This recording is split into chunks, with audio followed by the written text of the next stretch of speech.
Hi hello welcome to NN media. నేను మీ రాకేష్. మన August 1వ తేదీ నుండి దాదాపుగా తెలంగాణ, ఆంధ్రప్రదేశ్ రాష్ట్రాలు కాకుండా దేశవ్యాప్తంగా వర్గీకరణ సంబంధించినటువంటి విషయంలో సుప్రీంకోర్టు ఇచ్చిన తీర్పును ముందు పెట్టుకొని దాదాపు ఎస్సీ వర్గీకరణ సంబంధించినటువంటి విషయంలో అందరూ అన్ని రకాల అభిప్రాయాలు చెప్తా ఉన్నారు. అయితే 1994లో వర్గీకరణ ఉద్యమం మొదలైతే 2005లో బాబాసాహెబ్ అంబేద్కర్ జయంతి ఏప్రిల్ 14 నాడు డాక్టర్ ఎంఎఫ్ గోపీనాథ్ గారు, దేశంలోనే మొట్టమొదటి దళిత కార్డియాలజిస్ట్ అయినటువంటి ఎంఎఫ్ గోపీనాథ్ గారు 4 ముక్కలు కాదు 11 వక్కలు కావాలి, ఏబిసిడి అని 4 ముక్కలు కాదు మొత్తం 11 వక్కలు కావాలని చెప్పేసి ఆంధ్రజ్యోతిలో ఒక ఆర్టికల్ రాయడం జరిగింది. మరి ఆ ఆర్టికల్ 2005లో అచ్చయింది. ఎడిటర్ కె శ్రీనివాస్ గారికి అది మొత్తం తెలుసు. అంటే ఈ 4 ముక్కలు 11 వక్కలు అనే అంశం ఎందుకు వచ్చింది, 20 సంవత్సరాల క్రితమే సార్ ఎందుకు ఈ మాటను మాట్లాడాల్సి వచ్చింది, మరి ఈరోజు జరుగుతున్నటువంటి రాజకీయ పరిణామాలు, ఈరోజు మాల మరియు మాదిగ ఈ 2 కులాల మధ్యలో రాజకీయంగా జరుగుతున్నటువంటి మాటల యుద్ధానికి సంబంధించినటువంటి పూర్తి విషయాలు ఏం జరుగుతుంది, ఎందుకు ఇట్లా మాట్లాడాల్సి వస్తుంది, మరి 59 కులాలు ఉండేదంటే ఈరోజు 2 కులాలే ఎందుకు ఈరోజు ప్రెస్ మీట్ల మీద ప్రెస్ మీట్ పెట్టాల్సిన పరిస్థితులు ఏర్పడుతున్నాయని అన్ని విషయాల మీద సార్తోని మొత్తంగా మాట్లాడుకుందాం. ఈరోజు సార్ మన ఎన్ఎన్ మీడియాకి రావడం జరిగింది. Sir welcome to NN media. Thank you. బాగున్నారా సార్? బాగున్నాను. అంటే నిన్న మొన్న మందకృష్ణ గారు ప్రెస్ మీటు, నిన్న మళ్ళీ మాలలు దాన్ని ప్రెస్ మీట్ పెట్టి చేస్తున్నారు, ఇవన్నీ చూస్తున్నాం సార్. అయితే దీనికన్నా ముందు నిజానికి అసలు ఏం జరిగింది, ఇవన్నిటికి సంబంధించిన విషయంలో పూర్తిగా మీరు ముందు నుండి చూస్తున్నటువంటి వ్యక్తి, అలాగే దీని మీద అనాలిసిస్గా చేసి ఈ 4 ముక్కలు చేస్తే ఏం ఉపయోగం ఉండదు అని చెప్పేసి ముందు నుండి మాట్లాడుతున్న వ్యక్తిగా మీరున్నారు. ఈ టైటిల్కి సంబంధించిన విషయంలో ఈ వర్గీకరణ అనేది మాట్లాడుకుంటే వర్గీకరణ ఎందుకు మొదలైంది, అది ఎట్లా మొదలైంది, మీరెందుకు ఈ రకంగా కామెంట్ చేయాల్సి వచ్చింది? ఓకే, ఫస్ట్ నేను మీకు చెప్పదలుచుకుంది ఏంటంటే, ఒకటి డాక్టర్ జాన్సన్ అని సార్ బ్రిటిష్ రైటరు, ఆయన ఒక మాట అంటాడు. ఏమంటే, ఆకతాయి వెధవలు ఓకే అల్లరి చేస్తారని దొంగల్ని పట్టుకోవటం మానను అని. నేను ఇప్పుడు మీకు చెప్పబోయే పద్ధతిలో కూడా అదే విధంగా ఉంటుంది. ఓకే. అదేవిధంగా ఎరిక్ ఫ్రామ్ అని జర్మన్ అమెరికన్ సైకాలజిస్ట్, అతను జూ, అతను ఒక మాట అంటాడు, అబద్ధాలని వక్రీకరణల్ని ప్రచారం చేయటానికి పరిమితులు ఉండవు అని. ఓకే. ఈ అబద్ధాలు వక్రీకరణలు ఏవైతే ఉన్నాయో, ఈ ఎరిక్ ఫ్రామ్ చెప్పినటువంటి విషయం ఏదైతే ఉందో దానికి ఇప్పుడు ఈ 30 సంవత్సరాలు బట్టి జరుగుతున్నటువంటి ఈ ప్రచార హోరు ఏదైతే ఉందో దానికి సంబంధించింది. కాబట్టి ఆకతాయి వెధవల భయపడటం కానీ ఇది ఉండదు. నేను చాలా ఫ్రాంక్గా చెప్పాలనుకుంటున్నాను. Okay sir. అసలు ఈ ఉద్యమం ఎందుకు మొదలైంది, ఎవరు దీన్ని మొదలుపెట్టారు? నేను ఆ రోజు బాబాసాహెబ్ అంబేద్కర్ బర్త్డే రోజు ఆంధ్రజ్యోతిలో 4 ముక్కలు కాదు 11 వక్కలు కావాలని 2005లో ఎందుకు రాశాను అని చూస్తే, వాస్తవంగా ఇదే సందర్భంలో ఇంకొక మాట ఉన్నది. 2500 సంవత్సరాల క్రితం గ్రీక్ ఫిలాసఫర్ ప్లేటో ఒక మాట అంటాడు, he who speaks the truth is hated by all అని. ఓకే. 2500 సంవత్సరాల క్రితం ప్లేటో, గ్రీక్ ఫిలాసఫర్. కాబట్టి ఎంతమంది అసహించుకున్నా కూడా, ఎంతమంది వక్ర భాష్యాలు చెప్పినా కూడా, నేను మీ ముందు పెట్టబోయే వాస్తవాలు ఏవైతే ఉన్నాయో వాటిని ఖచ్చితంగా పెడతాను. వర్గీకరణ ఉద్యమం ఎందుకు మొదలైంది? బేసికల్గా 1985 జూలై 17 తారీఖు గుర్తుపెట్టుకోండి. 1985 జూలై 17 కారంచేడు మాదిగల మీద కమ్మోళ్ళు చేసినటువంటి నరమేధం. ఓకే, అది ఒక అంశం గుర్తుపెట్టుకోండి. అక్కడ బ్రహ్మాండమైన ఉద్యమం మొదలు లక్షలాది మంది ప్రజలకు కదిలి ఢిల్లీ వరకు చేరి 1989లో SC ST atrocities prevention act వచ్చింది.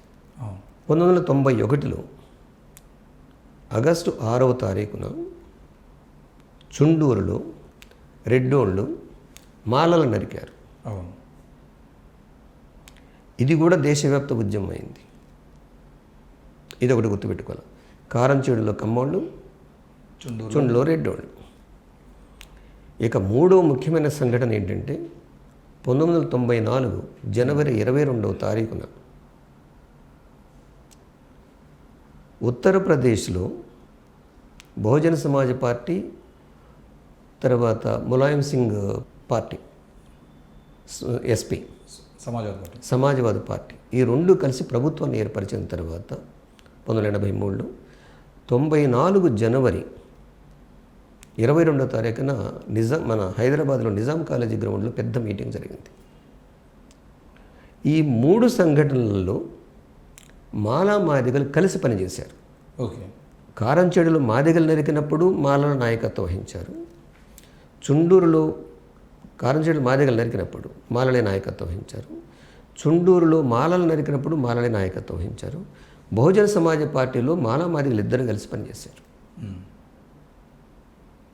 జనవరి 22వ తారీఖు నిజాం కాలేజీ గ్రౌండ్లో బహుజన సమాజ పార్టీ బ్రహ్మాండమైన మీటింగ్ తయారు చేసింది.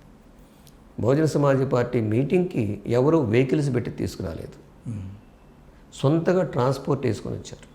సొంత ఖర్చులు పెట్టుకొని ట్రైన్లలో, లారీలలో, వాళ్ళే ఊళ్ళలో చందాలు వేసుకొని వచ్చారు. ఈ మూడు సంఘటనలు ఉమ్మడి ఆంధ్రప్రదేశ్లో ఒక ప్రత్యేకమైనటువంటి సందర్భాలని చెప్పేసి నేను భావిస్తున్నాను. ఈ మూడు సందర్భాలలో రెండేమో సామాజిక ఉద్యమాలు, ఒకటి రాజకీయ ఉద్యమం. సామాజిక ఉద్యమాలు వరకు ఆగితే వాళ్ళకు ప్రాబ్లం ఉండకపోయేది, కానీ అది రాజకీయ టర్న్ తీసుకుంటుంది. రాజకీయ పరిణామాలు చోటు చేసుకున్న క్రమంలో నాకు తెలుసు అప్పుడున్నటువంటి ప్రధానమైనటువంటి రాజకీయ party Telugu Desam party, NT Rama Rao గారి 9 మంది ఆలోచన పరులలో ఒకళ్ళైనటువంటి యతిరాజారావును నాకు అటాచ్ చేశారు. ఏది బహుజన సమాజ పార్టీ తోటి తెలుగుదేశం పార్టీ యునైటెడ్ ఫ్రంట్ కట్టాలనే ప్రయత్నం మొదలుపెట్టారు వాళ్ళు. ఓకే. ఆ ప్రయత్నాలలో 1994 అక్టోబర్ వరకు నేను వారం 10 రోజుల్లో ఒకసారి యతిరాజారావు గారు నాకు ఫోన్ చేశారు. ఆయన చనిపోయాడు. అయితే ఫోన్ చేసేసి మనం ఎప్పుడు కూర్చుందాం మాట్లాడదామనే పద్ధతిలో కాంశీరామ గారితో ఎన్టీ రామారావు గారు కూర్చోవాలి. ఓకే. అది వర్కౌట్ కాలేదు. దానికి అనేక కారణాలు, అది వేరే చాప్టర్. అది ఆంధ్రప్రదేశ్లో, ఉమ్మడి ఆంధ్రప్రదేశ్లో బహుజన సమాజ పార్టీ ఎందుకు ఫెయిల్ అయిందనేది ఒక పెద్ద, నేను 27 పేజీల ఆర్టికల్ రాసి పెట్టాను. అది పబ్లిష్ కూడా అయింది. ఓకే. సో ఈ మూడు సంఘటనలలో సామాజిక ఉద్యమాలు అవి రాజకీయ పరిణామాలు దారితీస్తున్నాయి. సో వర్గీకరణ ఉద్యమానికి ప్రధానమైన కారణాలు ఈ మూడు అని చెప్పేసి నేను అనుకుంటున్నాను. ఓకే. వర్గీకరణ ఉద్యమం ఎప్పుడు మొదలైంది? జూలై 7వ తారీఖు 1994 ఈదుముడిలో మొదలైంది. ఓకే. ఈ వర్గీకరణ ఉద్యమం మొదలైన వెంటనే అప్పుడు ఒక కరపత్రం తీశారు చీరాలలో ఉండి. చీరాలలో కారంచేడు బాధితుల యొక్క కాలనీలో కూర్చొని ఒక కరపత్రం తీశారు. అది ఏమిటి అంటే, ఉద్యోగాలన్నీ మాలలే పొందుతున్నారు. అది ఎక్కడ స్టాటిస్టిక్స్? అది బిహెచ్ఈఎల్ స్టాటిస్టిక్స్. అది పొందుతున్నారు. ఓకే, అంతవరకు బాగానే ఉంది. ఈ కరపత్రం ఎవరి చేతికి పోయింది అంటే, నెల్లూరులో ఉన్నటువంటి కాంగ్రెస్ ఎంపీ మాగంటి సుబ్బరామరెడ్డి చేతికి పోయింది. ఓకే. మాగంటి సుబ్బరామరెడ్డి ఇద్దరిని పిలిచాడు చీరాల నుంచి. అందులో ఒకడు మందకృష్ణ, అప్పటికింకా మందకృష్ణ మాదిగని రాలేదు. మందకృష్ణ రెండవ వ్యక్తి నా క్లోజ్ ఫ్రెండ్ మాదిగని. ఓకే, నేను అతని పేరు చెప్పదలుచుకోలేదు. ఎవిడెన్స్ కావాల్సి వస్తే మీరు కనుక పిలిపిస్తే నేను కూర్చొని డిబేట్ కూర్చుంటాం.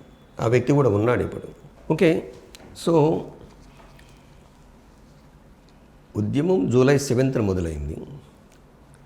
వీళ్ళు తీసినటువంటి పాంప్లెట్ ఏదైతే ఉందో జూలై 7th తర్వాత, కరెక్ట్ డేట్ ఎప్పుడైందో నాకు తెలియదు, కానీ ఇద్దరిని పిలిచాడు. Maganti Subbaramareddy MP, Nellore MP. అతను చెప్పిన విషయం ఏంటంటే, ఇద్దరిలో మందకృష్ణ మాదిగ మందకృష్ణ ఒకతను, ఇంకొకతను కూడా మాదిగ యువకుడే. ఓకే, పోయినప్పుడు అతను అన్నమాట ఒకటే, ఆ పాంప్లెట్ చూసి, మీరు మాలలకు వ్యతిరేకంగా పోరాడినట్లయితే మేము మీకు అన్నీ సమకూరుస్తాము.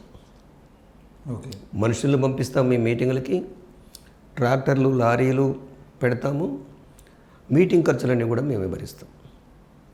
ఓకే, దానికి అడ్వాన్స్గా ఇదిగో 50,000 అని చెప్పేసి మందకృష్ణ జేబులో మాగంటి సుబ్బరామరెడ్డి పెట్టడం నా ఫ్రెండ్ చూశాడు. అతను మాదిగతను. ఓకే, సో అది బిగినింగ్. అది అప్పుడు నేచురల్గా వాళ్ళని అడిగింది, ఎందుకు మాలలకు వ్యతిరేకంగా మీరు ఫైట్ చేస్తే, పోరాడితే మేము సపోర్ట్ చేస్తామని మాగంటి సుబ్బరామరెడ్డి ఎందుకు అన్నాడు? అదేవిధంగా కారంచేడులో మాదిగలను నరికినటువంటి కుటుంబ వ్యక్తి అయినటువంటి చంద్రబాబు నాయుడు నేను పెద్ద మాదిగ అవుతానని చెప్పేసేసి మందకృష్ణ మాదిగని కౌగులించుకొని ఎందుకు తీసుకెళ్ళాడు?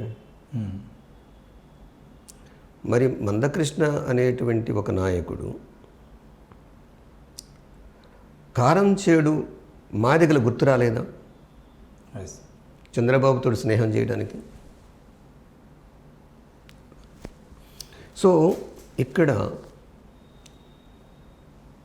ఈ దండోరా ఉద్యమానికును వర్గీకరణ ఉద్యమానికును జరిగిన 3 సంఘటనలకి అవినాభావ సంబంధం ఉంది. బేస్ అది. ఈ విషయం తెలుసుకోవాలి. తర్వాత ఇది స్పాన్సర్డ్ ఉద్యమం. మాల ఉద్యమం కానీ, మాదిగ ఉద్యమం కానీ, లేదంటే ఇంకా ఏ కులాల ఉద్యమం అయినా సరే ఇవి స్పాన్సర్డ్ ఉద్యమాలని చెప్పేసి నేను భావిస్తున్నాను. మీరు అంటున్నట్టుగా ఇప్పుడు ఈ సంఘటన 3 సంఘటనలు ఏవైతే ఉన్నాయో, కారంచేడు, చుండూరులో దళితులు ఐక్యంగా పోరాటం చేశారు. తర్వాత నిజంగా మీరు అన్నట్టు కాంశీరామ్ గారు వచ్చినప్పుడు జరిగినాయి. ఇంతకుముందు మాకు నారగోని గారు కూడా చాలా వివరంగా చెప్పారు మన మీడియాలో. అయితే ఎందుకు తెలుగుదేశం పార్టీ దీన్ని అంత సీరియస్గా ఉంది? అప్పటికి కాంగ్రెస్ పార్టీ అధికారం కోల్పోయి మళ్ళీ అధికారం కోసం కొట్లాడుతూ ఉంది. అయితే తెలుగుదేశం పార్టీ దీన్ని ఎందుకు సీరియస్ తీసుకోవాల్సి వచ్చిందంటే, ఎందుకు సీరియస్గా తీసుకుంటే అందులో సామాజిక రాజకీయ 2 అంశాలు 2 అంశాలు ఉన్నాయి. దురదృష్టం ఏంటంటే కారంచేడు, చుండూరు ఉద్యమాలలో విషనాగుని ఆ ఉద్యమాల తోక మీదనే కొట్టినాయి. ఓకే, విషనాగుని ఎక్కడ కొట్టాలి? తలకాయ మీద కొట్టాలి. తలకాయ మీద కొట్టలేదు. వీళ్ళు కొట్టలేదు. తలకాయ మీద కొట్టినట్టయితే ఆ 2 ఉద్యమాలే బ్రహ్మాండంగా వేరే రూపం తీసుకునే ఆంధ్రప్రదేశ్ చరిత్ర వేరే విధంగా ఉండేది. ఎందుకంటే మాలామాదిగల్ని కలిస్తే మిగతా చిన్న చిన్న కులాలు మొత్తం కూడా కలిసేవి, క్యాస్ట్ ఫెడరేషన్ ఏర్పడేది. దాన్ని అప్పుడు ఉన్నటువంటి నాయకత్వం ఏదైతే ఉందో ఆ నాయకత్వం ప్లీడింగు, పిటిషనింగు, ప్రొటెస్టు ఇవి తప్ప పాలిటిక్స్ గురించి ఆలోచించలేదు. ఇది నేను ఆ నాయకులతోటి చెప్పాను. ఓకే, ప్లీడింగు, పిటిషనింగు, ప్రొటెస్టు ఈ 3 ఇచ్చిన ఎజెండా ఎవరిచ్చారంటే దోపిడి కులాలే ఇచ్చినాయి ఈ దేశంలో. చదువు రానప్పుడు చేయి చాపారు, ప్లీడింగ్, బతిమలాడటం. చదువు వచ్చిన తర్వాత పిటిషన్ రాయటం, మమ్మల్ని వాడదన్నాడు, వీడదన్నాడు, మాకు అది ఇవ్వండి, ఇది ఇవ్వండి అనేది. 3వది ఇవ్వకపోయేవారికి, ప్లీడింగ్, పిటిషన్ 2 పని చేయకపోయేవారికి ప్రొటెస్ట్ల దగ్గరికి వెళ్ళారు. అంబేద్కర్ స్టాచ్యూ దగ్గర ప్రొటెస్ట్ల కొరకు.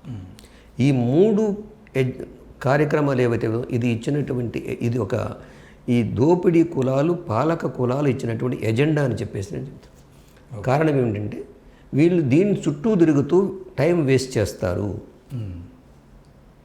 అక్కడనే అయిపోతుంది దశాబ్దాల కాలం. దశాబ్దాల కాలం ఈ 30 సంవత్సరాలు అంతే పోయింది. Yes.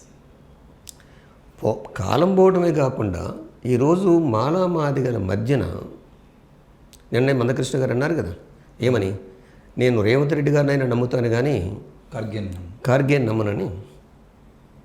అంటే ఇక్కడే ఒక విషయం చెప్పాలి మీకు. 1935లో నా దగ్గర ఆ లెటర్స్ ఉన్నాయి. బాబాసాహెబ్ అంబేద్కర్కి జగజ్జీవన్ రామ్ గారు ఒక లెటర్ రాస్తారు, మీరు పాట్నా రావాలి అని. ఈయన యాక్సెప్ట్ చేస్తారు, పాట్నాకు పోవడానికి తయారవుతారు. పోయిన తర్వాత ఈ విషయం నేను చెప్పట్లేదు, కాశీరావు గారి పుస్తకం ఉంది, ఆత్మకూరు చెన్నై రాసిన పుస్తకంలో ఉంటుంది చూడండి, కాశీరావు గారి జీవిత చరిత్రలో. కాశీరాము గారు నాతోటి చెప్పిన విషయం కూడా ఏమిటంటే, జగజ్జీవన్ రామ్ గారు తన శిష్యుడిని ఒకతన్ని, పార్లమెంట్ మెంబర్, కాశీరాము గారు పార్లమెంట్ మెంబర్ అయిన కాలంలోనే, ఓకే, అతను చెప్పిన విషయం, ఆ పేరేమిటి నాకు గుర్తులేదు, ఆ పుస్తకంలో ఉందని, ఆత్మకూరు చెన్నై రాసినటువంటి కాశీరాము గారి జీవిత చరిత్ర. అందులో డాక్టర్ అంబేద్కర్ గారి మీద రాళ్ళు వేసిన వ్యక్తి అతను. జగజ్జీవన్ రామ్ గారు రమ్మని ఉత్తర్వు రాశాడు. రాసిన తర్వాత అంబేద్కర్ కనుక పాట్నా వెళితే కాంగ్రెస్ అధినేతలైనటువంటి గాంధీ, నెహ్రూలు జగజ్జీవన్ రామ్ గారిని ట్రాప్ చేశాయి, బుట్టలో వేసుకున్నాయి. అంబేద్కర్ గారి మీద జగజ్జీవన్ రామ్ గారి శిష్యుడు తర్వాత 80s పార్లమెంట్ సభ్యుడైనటువంటి 90s పార్లమెంట్ సభ్యుడైన అతను, ఆయన ఒక మాటని చచ్చిపోతాడు. నేను అంబేద్కర్ గారి మీద నేను రాళ్ళు వేశాను, నేను ఈ విషయం చెప్పకుండా చనిపోతే ఆ భారాన్ని నేను భరించలేను, కాబట్టి మీతో చెప్తున్నానని చెప్పేసి పార్లమెంటు హౌస్లోనే కాశీరామ గారితో చెప్పిన మాట కాశీరామ గారు నాకు చెప్పిన పుస్తకంలో కూడా ఉంది. అంటే ఎప్పుడైతే ఒక ఉద్యమం మొదలవుద్దో, అంబేద్కర్ గారు డిప్రెస్డ్ క్లాసెస్ గురించి ఇలా షెడ్యూల్డ్ కాస్ట్ల గురించి పోరాడుతున్నప్పుడు అప్పుడు ఎవరిని తయారు చేశారు? జగజ్జీవన్ రామ్ గారిని ట్రాప్ చేశారు. కారంచేడు, చుండూరు బహుజన సమాజ్ పార్టీలు ఈ ఆంధ్రప్రదేశ్లోకి వచ్చిన తర్వాత టీడీపీ, కాంగ్రెస్ ఎవరిని తయారు చేసింది? మందకృష్ణను తయారు చేసింది. ఇది చాలా స్పష్టంగా హిస్టరీలో ఎవరు దీన్ని హిస్టరీని రివర్స్ చేయలేరు. ఇది కదా హిస్టరీ, అవునా? మేము గౌరవించే వాళ్ళల్లో మహాత్మా జ్యోతిరావు ఫూలే, సావిత్రిబాయి ఫూలే తర్వాత డాక్టర్ అంబేద్కరు, రమాబాయి అంబేద్కర్ తర్వాత కాశీరామ గారే వాళ్ళ యొక్క స్పిరిట్ని, వాళ్ళ సిద్ధాంతాన్ని కొనసాగించారనేది గౌరవిస్తారు. కాశీరామ గారు ఎవరు? చమార్ కమ్యూనిటీ కదా. మరి మేము ఓన్ చేసుకున్నాం కదా. మరి మాల మేధావులంతా మనువాదులు ఎట్లా అయ్యారు? మనువాదుల కాళ్ళు మొక్కింది ఎవరు? మందకృష్ణనా మేమా? నేను అసలు ఈరోజు రాకపోదును, నిన్న మొన్న ఆ స్టేట్మెంట్ చూడకపోయినట్టయితే. నిన్న ఒక స్టేట్మెంట్ వచ్చింది, మాల మేధావులంతా మనువాదులని. మనువాదు కాళ్ళు మొక్కింది ఎవరు? అయితే మీరు మనువాదుల కాళ్ళు మొక్కింది అంటున్నారు. ఇక్కడ ఇంకో స్టేట్మెంట్ కూడా ఇచ్చారన్న, మోడీ మనువాది కాదు మానవతావాది. నేను వస్తున్నాను ఇప్పటికి. మాల మేధావులు మనువాదులు, కానీ మనువాదులు కాళ్ళు మొక్కింది మాలలా లేకపోతే మందకృష్ణనా? ప్రపంచం అంతా చూసింది కదా. రెండవది, అనేకసార్లు వెంకయ్య నాయుడు కాళ్ళు మొక్కాడు, మోడీ కాళ్ళు మొక్కాడు, ఎన్ రమణ కాళ్ళు మొక్కాడు, కమ్మల కాళ్ళు, వీళ్ళంతా మనువాదులే కదా. తర్వాత 2002లో గుజరాత్ సంఘటనలో నిండు గర్భిణీ స్త్రీని రేప్ చేసి ఆ పిండాన్ని కోసి త్రిశూలాన్ని గుచ్చి ఊరేగించిన వాళ్ళు మనువాదుల. మోడీ దానికి నాయకత్వం వహించాడు కదా, నరేంద్ర మోడీ. మోడీ మానవతావాది ఎట్లయ్యాడు? కాళ్ళు మొక్కినటువంటి మందకృష్ణ అభివృద్ధి కాముకుడు ఎట్లయ్యాడు? సమాజానికి చాలా మేలు చేసిన వాడుగా. మరి మాల మేధావులు ఈ నెమ్మటేసుకొని తిరిగినటువంటి కేజీ సత్యమూర్తి ఎక్కడ పోయాడు? ఆయన మాల మేధావే కదా ఈయన లెక్క ప్రకారం. మరి కేజీ సత్యమూర్తి నీకు తిండి లేని రోజు నా ఇంటికి తీసుకొచ్చేసి తినిపించినటువంటి కేజీ సత్యమూర్తి తిండి పెట్టినటువంటి నేనేటి పోయాను? మేము మనవాదులు ఎట్లయ్యాం? నేను ఎయిర్లైన్స్ కాలనీలో ఉన్నప్పుడు 1991, 92 ఆ ప్రాంతంలో మా ఇళ్ళ చుట్టూ తిరిగావు కదా నువ్వు. మరి మనవాదులు ఎట్లయ్యారు? కేజీ సత్యమూర్తే కదా నీతోటి పాంప్లెట్ నువ్వు అంగుష్టం కాడు కదా, నీకు చదువు రాదు కదా, నీ పాంప్లెట్ రాసింది ఎవరు? చీరాల్లో, విజయనగర కాలనీలో. కాబట్టి మందకృష్ణ మాట్లాడేటప్పుడు నోరు దగ్గర పెట్టుకొని మాట్లాడాలి, వాస్తవాల దగ్గర పెట్టుకొని మాట్లాడాలి. ఒకవేళ గనక నువ్వు మాల మేధావులు మనువాదులు అనకపోతే నేను అసలు ఈ డిబేట్కి రాకపోతుంది. రెండవది, మోడీ మానవతావాదం అంటే మాత్రం ఈ ప్రపంచం నిన్ను గుర్తుపెట్టుకుంటుంది. హిట్లర్ని మానవతావాది అంటే ప్రపంచం ఎట్లయితే ఒప్పుకోదు. గుజరాత్ అల్లర్లను క్రియేట్ చేసి 2000 మంది ముస్లిమ్స్ని నరికినటువంటి మోదీ, అదేవిధంగా మణిపూర్లో భారతమాతకు జై అంటారు కదా వీళ్ళు, మణిపూర్లో స్త్రీలను నగ్నంగా ఊరేగించి, చూసుంటారు ఫొటోస్ అన్నీ కూడా, ఊరేగించి రేప్ చేసి చంపిన కూడా మాట్లాడినటువంటి ప్రధానమంత్రి మోడీ నీకు మానవతావాది ఎట్లయ్యాడు? ఆలోచించాలి కదా మాట్లాడేటప్పుడు. నాలుగు కానీ చెప్పేసి అడ్డదిడ్డంగా మాట్లాడితే చరిత్ర ఊరుకోదు కదా, రికార్డుకు పోతుంది కదా ఇవన్నీ కూడా. అసలు నీ ఎజెండా ఏమిటి? ప్రొఫెసర్ గాలి వినోద్ కుమారు మాదిగ ద్రోహి అని చెప్పాడు. నేను పబ్లిక్కి అప్పీల్ చేశాను, మాదిగ కమ్యూనిటీకి అప్పీల్ చేసేది ఏమిటంటే మందకృష్ణకి కనీసం విశారద మహారాజును చూసి నేర్చుకోమని చెప్తున్నాను.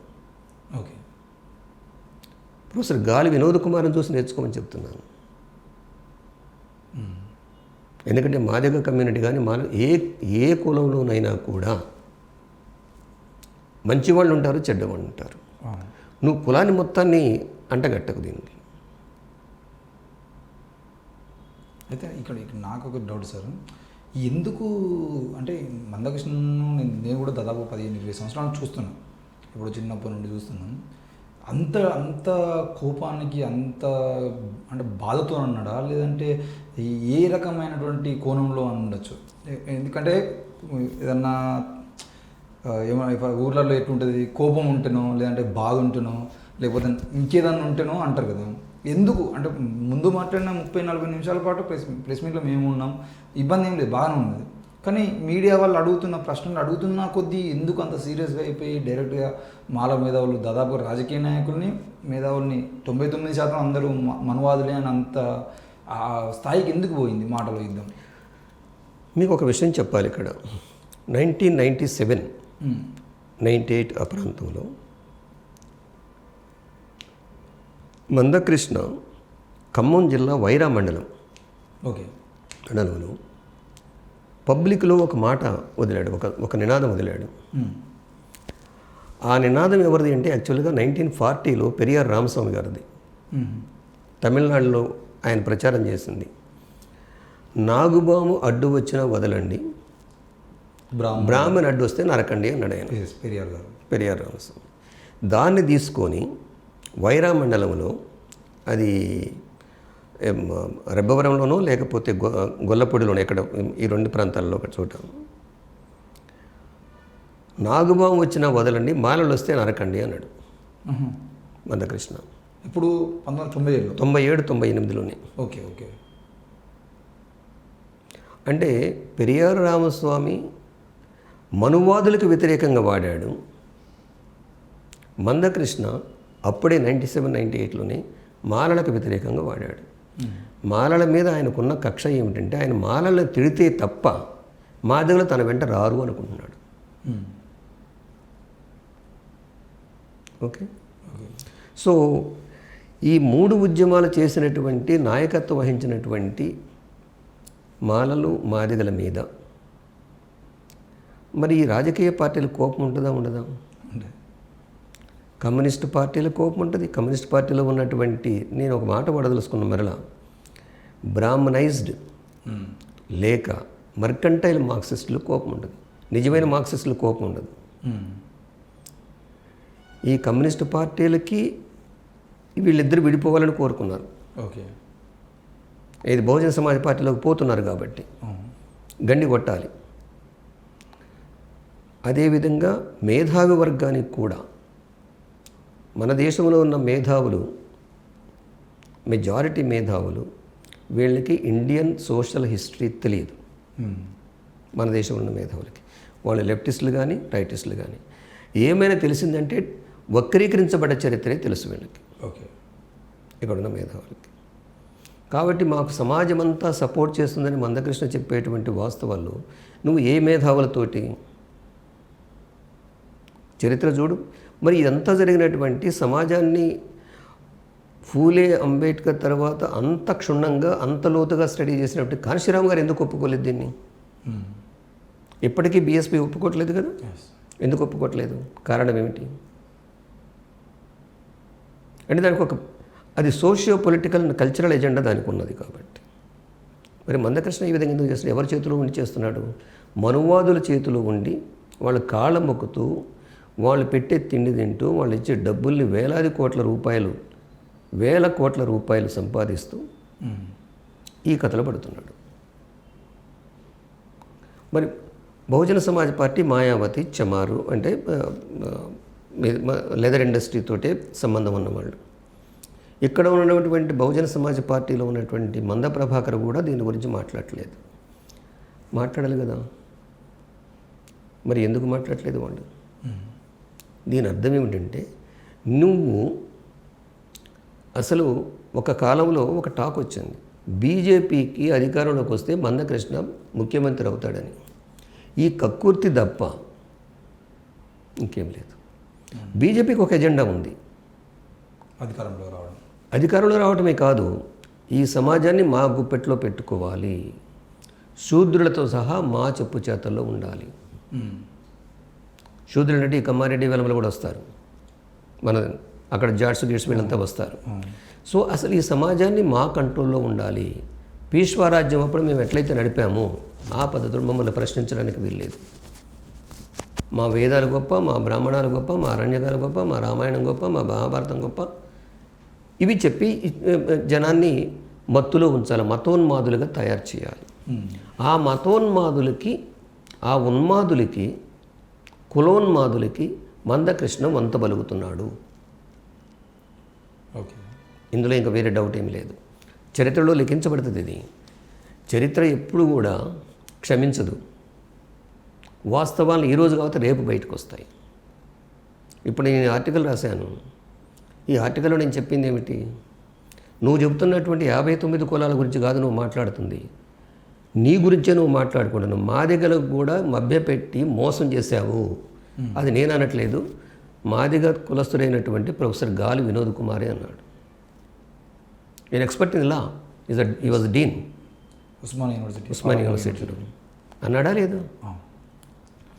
సో ఇక్కడ మనం ఆలోచించాల్సింది, అట్టడుగు కులాలకి వర్గీకరణ వల్ల లాభం జరుగుద్దా లేదా? ఇక్కడ 2 విషయాలు చెప్పుకోవాలి. అసలు పబ్లిక్ సెక్టర్లో ప్రభుత్వ ఉద్యోగాల్లో రిజర్వేషన్ 15% ఉన్నది. ఈ 15% రిజర్వేషన్ని ఇంప్లిమెంట్ చేయకుండా బీజేపీ గవర్నమెంటు పబ్లిక్ సెక్టర్స్ మొత్తం నమ్మేస్తుంది. రైల్వే స్టేషన్లు, ఓడరేవులు, విమానాశ్రయాలు, ఎల్ఐసి, ఏది పెడుతుంది. విశాఖ స్టీల్ ప్లాంట్ కూడా బేరం పెట్టాలని చూశారు. అవునా? సో పబ్లిక్ సెక్టర్లో నీకు ఉద్యోగాలు వస్తాయి, ప్రైవేట్ సెక్టర్లో రావు కదా. కాబట్టి మరి పబ్లిక్ సెక్టర్ మొత్తాన్ని తెగనమ్ముతూ ఈ బీసీ ఎస్సీలకి ఎస్టీలకి అన్యాయం చేసేటువంటి మోడీ మానవతావాది ఎట్లయ్యాడు? మందకృష్ణ గారు మీరు సమాధానం చెప్పండి. మీకు సమాధానం రాయటం రాకపోతే కనీసం మీ వాళ్ళతోటి రాయించుకోండి. మీ శిష్యులు ఉన్నారు కదా, ఏది మిమ్మల్ని పైకెత్తే శిష్య బృందం ఉంది కదా, వాళ్ళు ఉస్మానియా యూనివర్సిటీలో ఉన్నారు, ఎక్కడ పెడితే అక్కడ ఉన్నారు. ఇది కాబట్టి ఇక్కడ సమాజం అంతా కూడా మాకు సపోర్ట్ చేస్తుంది అని చెప్పేటువంటిది పచ్చి అబద్ధం. ఈ 30 సంవత్సరాల్లో ఆడిన అబద్ధాలు కనుక రికార్డ్ చేస్తే ఎక్కడ పడితే అక్కడ ఆడిన అబద్ధాలు రికార్డ్ చేస్తే పెద్ద పుస్తకమే అవుతుంది. కానీ మేము మా టైం దాని మీద వేస్ట్ చేయదలుచుకోలేదు. ఇందాక నేను చెప్పాను కదా, గోబెల్సే సిగ్గుపడతాడు. జోసెఫ్ గోబెల్సే జర్మన్ హిట్లర్ యొక్క మినిస్టరు, బ్రాడ్కాస్టింగ్ మినిస్టరు, అతనే సిగ్గుపడతాడు ఈ అబద్ధాలు చూస్తే. అంటే నేను ఇంత విపరీతంగా పెరిగిపోయానా ఈ భారతదేశంలో, ఇలాంటి వ్యక్తులు ఉన్నారా అని చెప్పేసి. ఒకవైపున మోడీ అబద్ధాలు చెప్తూ ఉంటాడు, రెండవది ఇండియా వెలిగిపోతుందని చెప్పారు కదా, తర్వాత ఇండియా బ్రహ్మాండంగా అభివృద్ధి చెందుతున్నారు కదా. ఇండియన్ పావర్టీ ఇండెక్స్ తీసుకుంటే ప్రపంచంలో 189 దేశాల్లో ఇండియా యొక్క స్థానం 161 స్థానం. ప్రెస్ డెమోక్రసీ తీసుకుంటే అది కూడా 150 స్థానానికి పడిపోయింది. తర్వాత ఎడ్యుకేషన్ స్టాండర్డ్ చూస్తే ఈ దేశంలో ఉన్న వాళ్ళు అమెరికా, ఇంగ్లాండ్ పోతున్నారా, జర్మనీకి పోతున్నారా, లేకుంటే అమెరికన్స్, ఇంగ్లాండ్ వాళ్ళు ఈ దేశానికి వచ్చేసి నేర్చుకుంటున్నారా? మన వాళ్ళే పోతుంది. ఎక్కడ వాళ్ళే కదా. 500 యూనివర్సిటీలలో ఒక్క యూనివర్సిటీకి కూడా ఇండియాలో స్థానం లేదు. ఇండియన్ యూనివర్సిటీలో ప్రపంచంలో ఉన్నటువంటి 500 యూనివర్సిటీస్లలో దాని స్థానం దొరకలేదు. అంటే ఇంత సబ్స్టాండర్డ్ ఎడ్యుకేషన్. సరే, ఆ చాప్టర్ వదిలేదు. నేననేది ఏమిటంటే మేధావి వర్గం కూడా అర్థం చేసుకోవాల్సిన విషయం ఉంది. ఏమిటిదంటే వాస్తవం ఏమిటి. ఒకవైపునేమో వామపక్ష పార్టీలు ఏది అమ్ముతున్నాడు, ఇవన్నీ అమ్ముతున్నాడు అని చెప్పేసి గోల పెడుతుంటారు, మీటింగులు పెడుతుంటారు, రాస్తారోకులు చేస్తుంటారు. ఇంకొక వైపునేమో ఎస్సీ వర్గీకరణ జరగాలని చెప్పేసి వీళ్ళు మద్దతు పలుకుతుంటారు. అసలు 15% ఉన్నటువంటి ఎస్సీ వర్గీకరణలో 15% ఉన్న రిజర్వేషన్లో క్లాస్ 1 ఎంప్లాయ్మెంట్ ఎంత చెప్పమనండి వీళ్ళని. Class 1 employment not even 8% fill up కాలేదు. క్లాస్ 2 ఎంప్లాయ్మెంటు 12% కూడా ఫిలప్ కాలేదు. క్లాస్ 3 ఎంప్లాయ్మెంట్ 14% ఉన్నది. క్లాస్ 4 ఎంప్లాయ్మెంట్ మాత్రం 17% ఉంది. మరి ఈ రిజర్వేషన్స్ కనీసం ఉన్న రిజర్వేషన్ ఫిలప్ చేయించుకోలేనటువంటి విషయం మాట్లాడకుండా వాళ్ళు దొబ్బుతున్నారు, వీళ్ళు దొబ్బుతున్నారని మాట్లాడితే ఇట్లా. బంగారు గల్లల్ని తవ్వుకొని పోతున్న వాళ్ళ గురించి మాట్లాడినటువంటి ఈ ఉద్యమకారుడు అడుగు తినే వాళ్ళ గురించి ఏం మాట్లాడుతూ, రిజర్వేషన్స్ 50 సంవత్సరాలు 60 సంవత్సరాల రిజర్వేషన్స్లో కేవలం మాలలు కానీ మాదిగలు కానీ ముఖ్యంగా ఈ 2 కులాలే రిజర్వేషన్ ఎక్కువగా ఉపయోగించుకుంది. కాబట్టి వీళ్ళల్లో కూడా 5% కన్నా ఎక్కువ పెరగలేదు. 5% కూడా బాగుపడలేదు. 95% గ్రామాల్లో మగ్గిపోతున్నారు. ఇప్పటికీ రేపులకు గురవుతున్నారు, చంపబడుతున్నారు. ఇవన్నీ దాని గురించి ఒక్కడ మాట్లాడ్డాడు. నేను అనేది ఏంటంటే ఈ రిజర్వేషన్ వర్గీకరణ జరగాలంటే నేను ఉషా మెహ్రా కమిషన్కి రిపోర్ట్ ఇచ్చాను. నేను రాసినటువంటి రిపోర్ట్ ఇచ్చాను ఇంగ్లీష్లో. దాన్ని పట్టించుకోరు. రాజశేఖర రెడ్డి సీఎంగా ఉన్నప్పుడు కూడా 2004లో ఇదే 2005లో ఇచ్చాము. దీన్ని పట్టించుకోరు. ఎందుకు పట్టించుకోరంటే రిజర్వేషన్ అనేటువంటి ఒక విషయం, వర్గీకరణ అనేటువంటి ఒక అంశంతో మాలా మాదిగల్ని విడగొట్టేసి అదేవిధంగా బీసీలను కూడా విడగొట్టాలి. వీళ్ళు ఐక్యం చేసేసి అధికారం కొరకు అడగొద్దు, మా కాళ్ళ కింద బానిసలుగా పడి ఉండాలి. మేము కొంతమంది బ్రోకర్లను పోషిస్తాము, మాల బ్రోకర్లను పోషిస్తాము, మాదిగ బ్రోకర్లను పోషిస్తాము. ఇది వాళ్ళ ఎజెండా. ఓకే. కాబట్టి దీన్ని చూస్తే ఇక రెండవది 3% పేదలు ఉన్నటువంటి ఈ ఫార్వర్డ్ కమ్యూనిటీస్లలో 10% రిజర్వేషన్ ఎట్లా ఇచ్చావు? ఈడబ్ల్యూఎస్. దాని గురించి పార్లమెంట్లో ఎవడన్నా ప్రశ్నించాడా? ఏ రాజకీయ నాయకుడైనా ఫ్రమ్ లెఫ్ట్ టు రైట్ ఎవరైనా ప్రశ్నించారా? సుప్రీంకోర్టు ఒక జడ్జిమెంట్ ఇచ్చింది. ఏమనంటే 49.9% కన్నా రిజర్వేషన్స్ పెంచకూడదు అని. మరి ఈడబ్ల్యూఎస్ 10% పెంచినప్పుడు సుప్రీంకోర్టు నోరెందుకు మూసుకుంది? కారణం ఏంటి? ఇప్పుడు జడ్జిమెంట్ ఇచ్చారని సంకలం కొట్టుకున్నారు. బీసీలోకి పెంచాలన్నప్పుడు కూడా సుప్రీంకోర్టు రూలింగ్ ఇచ్చింది. మరి ఇప్పుడు 10% ఇచ్చినప్పుడు ఎందుకు నోరు మూసుకుంది సుప్రీంకోర్టు? అంటే దీంట్లో ఏమన్నా ఉన్నది కదా, కొంత కుట్ర ఉందా లేదా? ఇప్పుడు ఇక్కడ ఇంకోసారి మీరు విజయవాడ విరసం సభలో కూడా మర్కంటైల్ మార్క్సిస్ట్ ప్లస్ బ్రాహ్మణైజ్డ్ మార్క్సిస్ట్ అని చెప్పేసి మాట ఉపయోగించారు. ఆ మాటను ఎందుకు ఉపయోగించారు? రెండవది వర్గీకరణ సంబంధించిన విషయంలో వీళ్ళ స్టాండ్ ఏంది, మార్క్సిస్ట్ అంటే బ్రాహ్మణైజ్డ్ మార్క్సిస్ట్ వాళ్ళది, ప్లస్ ఈ ఈడబ్ల్యూఎస్కి సంబంధించినటువంటి విషయంలో వాళ్ళ స్టాండ్ ఏంది? ఇక ఇది చాలా పెద్ద స్టోరీ. ఎందుకంటే నేను 1977 నుంచి నేను ఈ మూమెంట్స్లో ఉన్నాను. భారతదేశంలో చాలా స్పష్టంగా చెప్పదలుచుకున్నాను. భారతదేశంలో 1920లో కమ్యూనిస్ట్ పార్టీ ఏర్పడ్డది. కమ్యూనిస్ట్ పార్టీ ఏర్పడ్డప్పుడు 7 మెంబర్స్ ఉన్నారు.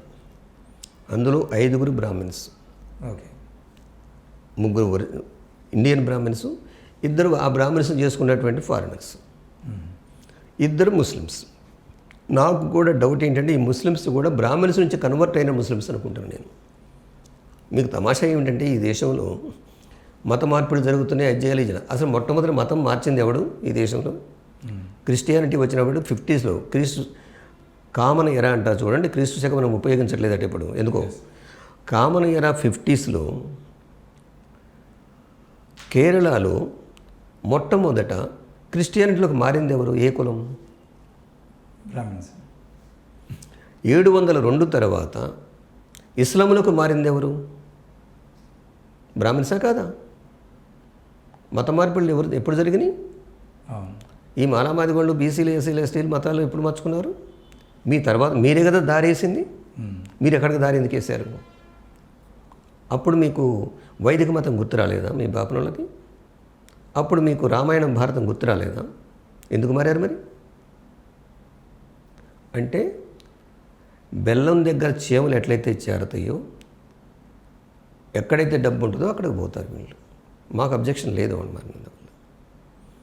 కాబట్టి ఇక్కడ 1917లో రష్యన్ విప్లవం జయప్రదమైన తర్వాత లెనిన్ గారి నాయకత్వంలో మొట్టమొదట మేల్కొంది ఇండియన్ బ్రాహ్మిన్స్. 1920లో ఎంఎన్ రాయ్ నాయకత్వంలో పార్టీ ఏర్పడ్డది. 1947 సెప్టెంబర్ 8న ఎస్ఏ డాంగే గారితో ఇంటర్నేషనల్ కమ్యూనిస్ట్ పార్టీ ఇన్ఛార్జ్ ఏఏ జడ్నౌ ఆయన ఒక మాట అంటాడు. వీళ్ళు కొన్ని క్వశ్చన్ వేస్తే స్టాలిన్ తోటి మాట్లాడి జడ్నౌ ఒక సలహా ఇస్తాడు వీళ్ళకి. అన్ని దేశాల్లో కన్నా కూడా మీ దేశంలో ఉన్నటువంటి వ్యవస్థ ఏదైతే ఉందో కుల వ్యవస్థ, అది వర్గ పొందికని జరగనివ్వదు. ఇండియన్ కమ్యూనిస్టులకు మా సలహా ఏమిటంటే కులాన్ని అడ్రస్ చేయకుండా, కుల సమస్యని పరిష్కరించకుండా మీరు కమ్యూనిస్టు విప్లవం జయప్రదం కాదు అని చెప్పేసి మేము అనుకుంటున్నాము, మిమ్మల్ని కోరుతున్నాము. దాన్ని ఎంత కష్టమైనా సరే దాన్ని అడ్రస్ చేయమని చెప్పేసి ఇండియన్ కామ్రేడ్స్ మేము కోరుతున్నామని చెప్పేసి జడ్డీఏ రికార్డ్స్లో ఉంది. మరి అప్పటి నుంచి ఇప్పటి వరకు 1947 సెప్టెంబర్ 8 అది. అప్పటి నుంచి ఇప్పటి వరకు ఈ కమ్యూనిస్టు పార్టీలు ఎవరైనా కుల వ్యవస్థల గురించి మాట్లాడినాయా? అయ్యో పాపం వాళ్ళు తిండి లేదు, వాళ్ళకి బట్ట లేదు, వాళ్ళకి గుడిసె లేదు, గుడిసెలు వేపిద్దాము, ఈ పోరాటాలు కాదు కావాల్సింది. ఆ సమస్య అసలు కుల వ్యవస్థ ఎట్లా ఏర్పడ్డదానికి వీళ్ళ దగ్గర ఏమైనా రికార్డు ఉందా? లేదు. ఇంతవరకు కుల వ్యవస్థకు పునాది, కుల వ్యవస్థ నిర్మించింది ఎవడన్న విషయం చెప్తున్నారా వీళ్ళు? ఈ కమ్యూనిస్టులు నేను ఎట్లా నమ్ముతాను? నేను మార్క్సిజం చదివాను, నేను ఉద్యమాల్లో పనిచేశాను. కానీ నేను 78లో ఏ ప్రశ్న అయితే వేసాను ఇప్పటికీ అదే ప్రశ్న వేస్తున్నా. కుల వ్యవస్థ గురించి మీరు పట్టించుకుంటారా లేదా? కాబట్టి ఈ కమ్యూనిస్టులు ఇచ్చేటువంటి జడ్జిమెంట్స్ ఏవైతే ఉన్నాయో ఈ మేధావర్గం, అందుకని నేను వీళ్ళని మర్కంటైల్ మార్క్సిస్టులు అన్నా. నేను ఓకే, వీళ్ళు రియల్ మార్క్సిస్టులు కాదు, మర్కంటైల్ మార్క్సిస్టులు. Okay sir. బ్రాహ్మణైజ్డ్ మార్క్సిస్టులు. మందకృష్ణన్న గారికి సంబంధించిన విషయంలో ఇంతకుముందు చాలామంది, ఇప్పుడు మీరు కూడా అన్నారు మందకృష్ణ గారు బీజేపీ సపోర్ట్తో కొన్ని 100 కోట్లు సంపాదించుకుంటున్నారు అంటే వీళ్ళందరూ నాయకత్వంలో ఉన్న వాళ్ళందరూ చెప్పేసి మాట్లాడారు. అయితే ఈ తెలంగాణ రాష్ట్రంలో నయీం అనే ఒక గ్యాంగ్ కూడా ఉండేది. ఆ నయీంతో కూడా మందకృష్ణ గారికి సంబంధాలు ఉన్నాయని చెప్పి కూడా కొన్ని కామెంట్లు చాలాసార్లు చాలామంది అన్నటువంటి విషయం ఉంది. అయితే అంటే మీరు అప్పటి నుండి చూస్తున్నారు కదా, ఈ విషయం నిజమా అబద్ధమా, అసలు ఆయనకి సంబంధాలు ఉన్నాయా, ఒకవేళ ఉండేది ఉంటే వీళ్ళిద్దరిని కలిపింది ఎవరు, ఎందుకు ఆయనతో కలవాల్సి వచ్చింది, వీటికి సంబంధించిన విషయంలో మీ దగ్గర ఉన్నటువంటి ఆధారాలు ఏంటి? మందకృష్ణ నయము ఫ్రెండ్స్ అనేది అందరు అనుకున్నది. కానీ వాస్తవం ఎక్కడ కలిశారు వీళ్ళు, ఎవరు కలిపారు వీళ్ళని అనేది చాలా ముఖ్యమైన అంశం. వీళ్ళిద్దరిని కలిపింది డీజీపీ అరవిందరావు. ఓకే. పీపుల్స్ వారికి రిక్రూట్మెంట్ జరగకుండా సోషల్ లెవెల్లో మాదిగల పీపుల్స్ వారి సైడ్ పోకుండా అరవిందరావు మందకృష్ణను ఉపయోగించాడు. పీపుల్స్ వారి గురించి మాట్లాడే వాళ్ళని నరికపడేయమని చెప్పేసి నయమును ఉపయోగించాడు. వీళ్ళిద్దరిని కలిపింది ఆయనే, అరవిందరావు గారు ఇప్పుడు ఉన్నారు. సో ఒక డాక్టర్ ఇంటికి, అది ఎంఆర్పిఎస్కి ఫైనాన్షియల్గా సపోర్ట్ చేసే డాక్టర్ ఇంటికి ఒకరోజు తెల్లవారుజామున 4 వీళ్ళిద్దరు కలిసి వెళ్ళారు. ఎవరిద్దరు? మందకృష్ణ అండ్ నయీం. ఓకే. అరవిందరావు కాదు, వాళ్ళిద్దరిని కలిసిపోమన్నాడు, కలిసి పనిచేస్తున్నారు. ఓకే. ఓకే. అరవిందరావు టార్గెట్ ఏమిటి? పీపుల్స్ వారికి రిక్రూట్మెంట్ జరగొద్దు. ఓకే. బయటకు వచ్చిన వాడు పీపుల్స్ వారి గురించి మాట్లాడితే నరికపడేయమని చెప్పేసి నయీం కోప చెప్పాడు. ఇది ఒక డాక్టర్ ఇంటికి పోయారు వీళ్ళు. డాక్టర్ పక్కకు పిలిచి అడిగాడు మందకృష్ణని, ఈ యదవని ఎందుకు తీసుకొచ్చావని అడిగాడు. ఇది నేను వాడిన మాట కాదు, అతను వాడిన మాటే, నాకు చెప్పిన తను. వాడు మనోడే, మన ఫ్రెండే, వాడిని ఏం అనొద్దు అని చెప్పేసి తీసుకొచ్చాను. ఇది బహిరంగంగా బయటకు వస్తుంది. ఇప్పుడు చీకటి వ్యవహారాలు ఎక్కువ కాలం దాగవు కదా. This what their friendship is. ఇందులో ఇంకా ఎవిడెన్స్ ఏముంది? ఒకడు చనిపోయాడు, చంపబడ్డాడు, 2 బతికే ఉన్నారు. వాళ్ళిద్దరిని అడగండి, పోయారా లేదా ఒక డాక్టర్ ఇంటికి. ఏది మొన్న బతుకున్నట్టు మందకృష్ణ అడగండి, నువ్వు పోయావా లేదా, పలానా ఒక డాక్టర్ ఇంటికి పోయావా లేదా అడగండి, మీరు తెలుసుకుని తెలిసిపోద్ది. ఆ డాక్టర్ మాదిగానా మాలనా? మాదిగా. ఓకే. ఎందుకంటే మాలంటే మీ మీద అనుమానం వస్తే నాకు. మాదిగా. ఓకే. మొత్తానికి అయితే వాళ్ళిద్దరి మధ్య సంబంధాలు ఉన్నాయి అనేది వాస్తవమే కదా. ఇంకా చాలా ఉన్నాయి, అవి నేను చెప్పదలుచుకోలేదు. చాలా ఇబ్బందికరమైన సంబంధాలు ఉన్నాయి, అది నేను చెప్పదలుచుకోలేదు. మందకృష్ణని నయీం చంపబోయాడా లేదా కనుక్కోండి, మందకృష్ణ అడగండి. ఒకే ఒక విషయంలో అభిప్రాయ భేదాలు వచ్చి చంపేయడం లేదా కనుక్కోండి. Okay, right. సో నేను అనుకోవడం ఏంటంటే, మాల మేధావులు మనువాదులు అనేది నేనే కాదు, మాల మేధావులు మనువాదులు కాదు.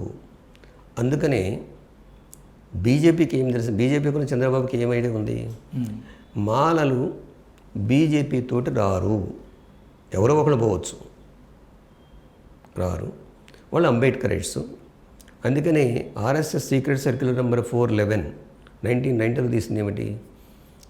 మన శత్రువులు ముస్లిమ్సు, మన శత్రువులు అంబేద్కరైట్ దళిత్సు, మన శత్రువులు క్రిస్టియన్సు, మన శత్రువులు వామపక్షాలు అని వాళ్ళు 1990లోనే డిక్లేర్ చేశారు. కాబట్టి మాలలటు అంబేద్కరైట్ మాలలటు బోరు, ఏది బీజేపీ సైడ్ పోరు. ఎవడు అక్కడెక్కడెక్కడ పోతూ ఉంటాడు, అది ఇష్యూ కాదు. యాజ్ ఎ మాస్గా పోరు. కాబట్టి ఎన్టీ రామారావు, తెలుగుదేశం, చంద్రబాబు నాయుడు వర్గీకరణ మీద అంత ఇంట్రెస్ట్ ఎందుకు చూపించారంటే, మాలలు ఎట్లాగూ కాంగ్రెస్ తోటే ఉంటారు కాబట్టి మాదిగలు మన వైపు తిప్పుకుందామని చెప్పేసి ఈ వర్గీకరణకి అన్ని రకాలుగా సపోర్ట్ చేశారు. కానీ కారంచేడు ఉద్యమం, చుండూరు ఉద్యమం, బహుజన సమాజ్ పార్టీ యొక్క వాటి ఎదుగుదల చూసిన తర్వాత, ఆ ఉద్యమాలు చూసిన తర్వాత నేచురల్గా చంద్రబాబు నాయుడు ఈ కుట్ర పన్నటంలో పెద్దగా ఆశ్చర్యం లేదు. ఇప్పుడు నా కాళ్ళు పట్టుకోరా అని చెప్పేసి నువ్వు కోరుకుంటావు, పట్టుకోవాలా లేదా అనేది నేను కదా నిర్ణయించుకోవాల్సింది, అవునా? ఎవరు పట్టుకున్నారు? మనువాదుల కాళ్ళు ఎవరు పట్టుకున్నారు? ప్రపంచం చూసింది కదా, ఇండియానే కాదు ప్రపంచం చూసింది కదా. సో ఇది విషయం. అయితే ఇక్కడ ఇంకోటి సార్, ఇప్పుడు రిజర్వేషన్కి సంబంధించిన విషయంలో ఎంఆర్పిఎస్ చేస్తున్న డిమాండ్ ఏదైతే ఉందో ఎవరి వాటా వాళ్ళు తీసుకున్నాం. ఇప్పుడు మాలల వాటా మాకు కావాలి అని అయితే వాళ్ళు అడుగుతలేరు కదా, మా వాటా మాకు కావాలి, మీ వాటా మీరు తీసుకోరు. ఇప్పుడు మీకు 6% ఏదో మీరు 6% తీసుకోండి, మా వాటా మాకు ఏదో, లేదంటే ఆది ఆంధ్రాలకు 1% రెల్లి కులస్తులకు 1%, వాళ్ళకి ఎవరి వారు తీసుకుందాం అనడంలో తప్పైతే లేదు కదా. ఇదొకటి, ఎందుకు మాలలు వ్యతిరేకించాల్సి వస్తుందని ఒకటి చెప్పండి. రెండవది, అసలు మాదిగలు ఇప్పుడు అంటే మాదిగలకు సంబంధించిన విషయంలో మందకృష్ణ ప్రతిసారి అంటున్నాయి అంటే మాలలే అన్ని అవకాశాలు తీసుకున్నారు, మాకు అవకాశాలు కల్పించలేదు, అవకాశాలు లేవు, మాలలతో కలిసి ఉండేంటే అవకాశాలు రావు అని కూడా అంటున్నారు కదా. మాదిగలు వెనుకబడతానికి అసలు కారణాలు ఇది. ఒకటి, మాదిగ కానీ చాకలి కానీ మంగలి కానీ కుమ్మరి కానీ ఈ వృత్తి కులాలు ఏవైతే ఉన్నాయో ఈ వృత్తి కులాలు చదువుకు దూరంగా ఉన్నాయి. ఓకే, చదువుకు దూరంగా ఉండటం వల్లనే ఉద్యోగాలు రాలేదు. రెండవది, ఎప్పటి నుంచి వీళ్ళు చదువు దూరంగా ఉన్నారు? మాలలు చదువుకొని ఫస్ట్ జనరేషన్ ఎప్పుడు ఉద్యోగాల్లోకి వచ్చింది? 1970s ఉద్యోగాలకు వచ్చింది. వీళ్ళు 1930s మొదలైనటువంటి హరిజన హాస్టల్స్ స్టార్ట్ అయినాయి, ముఖ్యంగా ఆంధ్రాలో, తెలంగాణలో కాదు. తెలంగాణకి ఆంధ్రాకి ఒక డిఫరెన్స్ ఉంది, అది నేను చెప్తాను తర్వాత, మళ్ళీ గుర్తు చేయండి. ఆంధ్రలో హరిజన హాస్టల్ స్టార్ట్ అయినాయి. ఈ వృత్తి కులాలకి తిండి దొరుకుద్ది. చాకలి వాళ్ళు, మా ఊళ్ళో చాకలి వాళ్ళు బట్టలు ఉతికేటప్పుడు సాయంత్రం వచ్చేసి అది ప్లేటో ఏదో పట్టుకొని వచ్చేసి ఇంటింటికి అడుక్కొని పోయి తినేవాళ్ళు. అదేవిధంగా చర్మకారులు, వాళ్ళకి స్పాన్సర్స్ ఉన్నారు సమాజంలో. ఏది చెప్పులు కుట్టడమో, తొండాలు కుట్టడమో, మోకులు రాయటమో ఏదో ఒకటి కొన్ని. ఈ వృత్తి కులాలను పోషించాల్సిన బాధ్యత వీళ్ళకున్నది. అదేవిధంగా మంగళకి కూడా ఇట్లా వృత్తి కులాలు ఉన్నాయి. కానీ మాలలకు వృత్తి లేదు. అంతకుముందు ఎప్పుడో చెరువులు ఉన్నప్పుడు ఇవి ఉన్నప్పుడు నీరుడుగాళ్ళు అని చెప్పేసి గ్రామ రక్షక భట్లు అని చెప్పేసి ఇవన్నీ ఉండేది. బట్ అవన్నీ కాలగర్భంలో కలిసిపోయినాయి. 1930s వచ్చేవరకు మాల పిల్లలకి తిండి కూడా దొరకలేదు, ముఖ్యంగా నవంబర్ డిసెంబర్లలో. ఇది మీరు ఇంతకుముందు ఉన్న వాళ్ళ కనుక హిస్టరీ తీసుకుంటే మీకు అర్థమైంది. ఎప్పుడైతే హరిజన హాస్టల్స్ తెరిచారో వాళ్ళు ఇమ్మీడియట్గా తిండి కొరకు హరిజన హాస్టల్లో జాయిన్ అయ్యారు. ఆంధ్రాలో చదువు కొరకు కాదు, తిండి కొరకు పోయారు. ఇప్పుడు కూడా మధ్యాహ్న భోజనాలు పెడుతున్నారు కదా పిల్లలకి. ఎందుకు పెడుతున్నారు? ఇంటి దగ్గర తిండి దొరకదు, దానికి వాళ్ళు వీళ్ళేమో 7 గంటలకు 8 గంటలకు పనికి పోవాలి, పిల్లలకు తిండి దొరకదని కదా మధ్యాహ్న భోజనాలు పెట్టింది. అదేవిధంగా మాలలు తిండి కొరకు హాస్టల్లోకి వెళ్ళారు. దానితో చదువు అబ్బింది. చదువు అబ్బిన తర్వాత అప్పుడు ఉన్నటువంటి 15% రిజర్వేషన్ ఎప్పుడు వచ్చిందో వాళ్ళు ఉద్యోగాల్లోకి వచ్చారు. This is number 1 point. ఈ వృత్తి కులాలు ఆంధ్రాలో కనుక తీసుకున్నట్టయితే, ఏది కంపెనీ రూల్ అంటారు చూడండి, బ్రిటిష్ రూలు, వాళ్ళు 1870s నుంచే క్రిస్టియానిటీ మతం మచిలీపట్నంలో మొదలైంది. మచిలీపట్నం మొదలైతే వాళ్ళు వచ్చేసి ఈ ఎవరికైతే తిండి లేదో చదువు లేదో వాళ్ళకి క్రిస్టియన్ మతంలోకి మార్చుకొని మొదట స్కూల్లోకి పెట్టేసి తర్వాత మార్చుకొని మిషనరీ వర్క్ చేశారు. మిషనరీ వర్క్ ఈ దేశంలో చేసింది ఏమిటంటే చర్చిలు తెరిచారు, దానికన్నా ముఖ్యమైనది స్కూల్స్ కూడా తెరిచారా లేదా? కాబట్టి క్రిస్టియన్ మతంలోకి మారటానికి యజమాని లేనటువంటి మాలలు క్రిస్టియన్ మతంలోకి మారారు. మాదిగలు క్రిస్టియన్ మతంలోకి ఎందుకు మారలేదు అంటే, అరే ఈ మతం మనకన్నా గొప్ప మతం అని చెప్పేసి ఆ యజమాని దండిస్తాడు వీడిని, వాడు కూలి ఇవ్వడు, లేకపోతే వాడికి తిండి పెట్టడు. కాబట్టి వాళ్ళు క్రిస్టియన్ మతంలోకి కూడా మారలేదు. కాబట్టి క్రిస్టియన్ మతంలోకి మారటం, ఏసీ కాలేజీలో చదువుకోవటం గుంటూరులో, అదేవిధంగా ఏది హరిజన హాస్టల్లో చదువుకోవటం, దీనివల్ల మాలలు కొంచెం ముందుకు వచ్చారు. ఓకే, సో చాకలి, మంగలి, కుమ్మరి, కమ్మరి ఈ కులాలు ఏ విధంగానైతే ఇప్పటికీ చదువులో ముందు లేరు, మాదిగలు కూడా చదువులో వెనకబడ్డారు, అందుకని ఉద్యోగాలలో వెనకబడ్డారు. కానీ మీరిప్పుడు 2014 నుంచి 2023 వరకు 24 వరకు మీరు లెక్కలు తీయండి. అతని పేరు రాజు కమిషన్ కదా మొదట వేసింది. ఆ కమిషన్లో ఎన్ని ఒడదొడుకులు ఉన్నాయంటే most unscientific way of surveying. సర్వేలో కూడా మాలల సంఖ్య తీసేటప్పుడు మాల ఉపకులాలను కలపలేదు, ఓకే, అనుబంధ కులాలను కలపలేదు. మాదిగల సంఖ్య తీసేటప్పుడు మాదిగ అనుబంధ కులాలను కలిపారు. ఇది ఆ రాజు యొక్క కమిషన్. ఇది రెండవది, ఈ 2014 నుంచి 2023 వరకు జరిగినటువంటి తెలంగాణలో జరిగినటువంటి సంక్షేమ కార్యక్రమాలు తీసుకోండి. ఒకటి కుటుంబ సర్వే తీయండి, సమగ్ర కుటుంబ సర్వే. కేసీఆర్ అది బయట పెట్టలేదు కదా ఇంతవరకు. ఇప్పుడు కాంగ్రెస్ ప్రభుత్వమే కదా వచ్చింది, దీన్ని బయట పెట్టమని అడగండి మీడియా అంతా. రెండవది, ఈ కేటగరైజేషన్ ఇంప్లిమెంట్ చేయాలంటే సెన్సస్ కావాలి, ఎంపెరికల్ డేటా తీసుకోమన్నది సుప్రీంకోర్టు. సుప్రీంకోర్టు ఇచ్చిన జడ్జిమెంట్ కరెక్టా కాదని నేను దాంట్లో రాదలుచుకోలేదు, I'm not expert also. Okay, కానీ సెన్సస్ తీయాలి, తర్వాత ఆర్థిక సర్వే జరగాలి కదా. 61 కులాల యొక్క ఆర్థిక సర్వే జరగాలి, 61 కులాల యొక్క జనాభా లెక్కలు తేలాలి. తేలిన తర్వాత నువ్వు ఇంప్లిమెంట్ చేయాలి. చేస్తారా? ఇది చేయలేరు కదా. సో ఈ 10 సంవత్సరాల యొక్క డేటా తీసుకుంటే ఎంప్లాయ్మెంట్లో మాదిగ ఉపకులాలు ఎన్ని ఉన్నాయి, ఎంతమందికి ఉద్యోగాలు దొరికినాయి. తర్వాత దళిత బంధు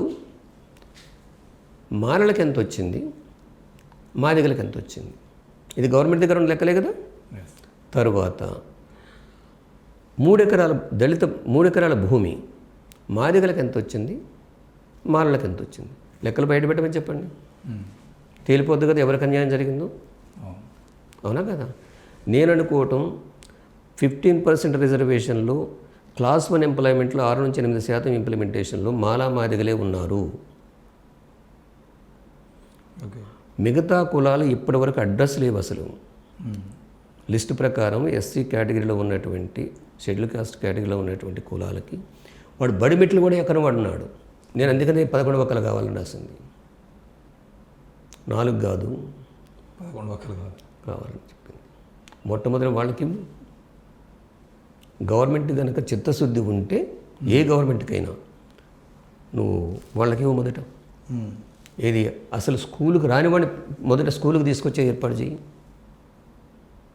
చేస్తుంది గవర్నమెంట్. ఉన్న స్కూల్నే క్లోజ్ చేస్తుంది. 4,000 స్కూళ్ళు క్లోజ్ అయినాయి తెలంగాణ పరిపాలనలో,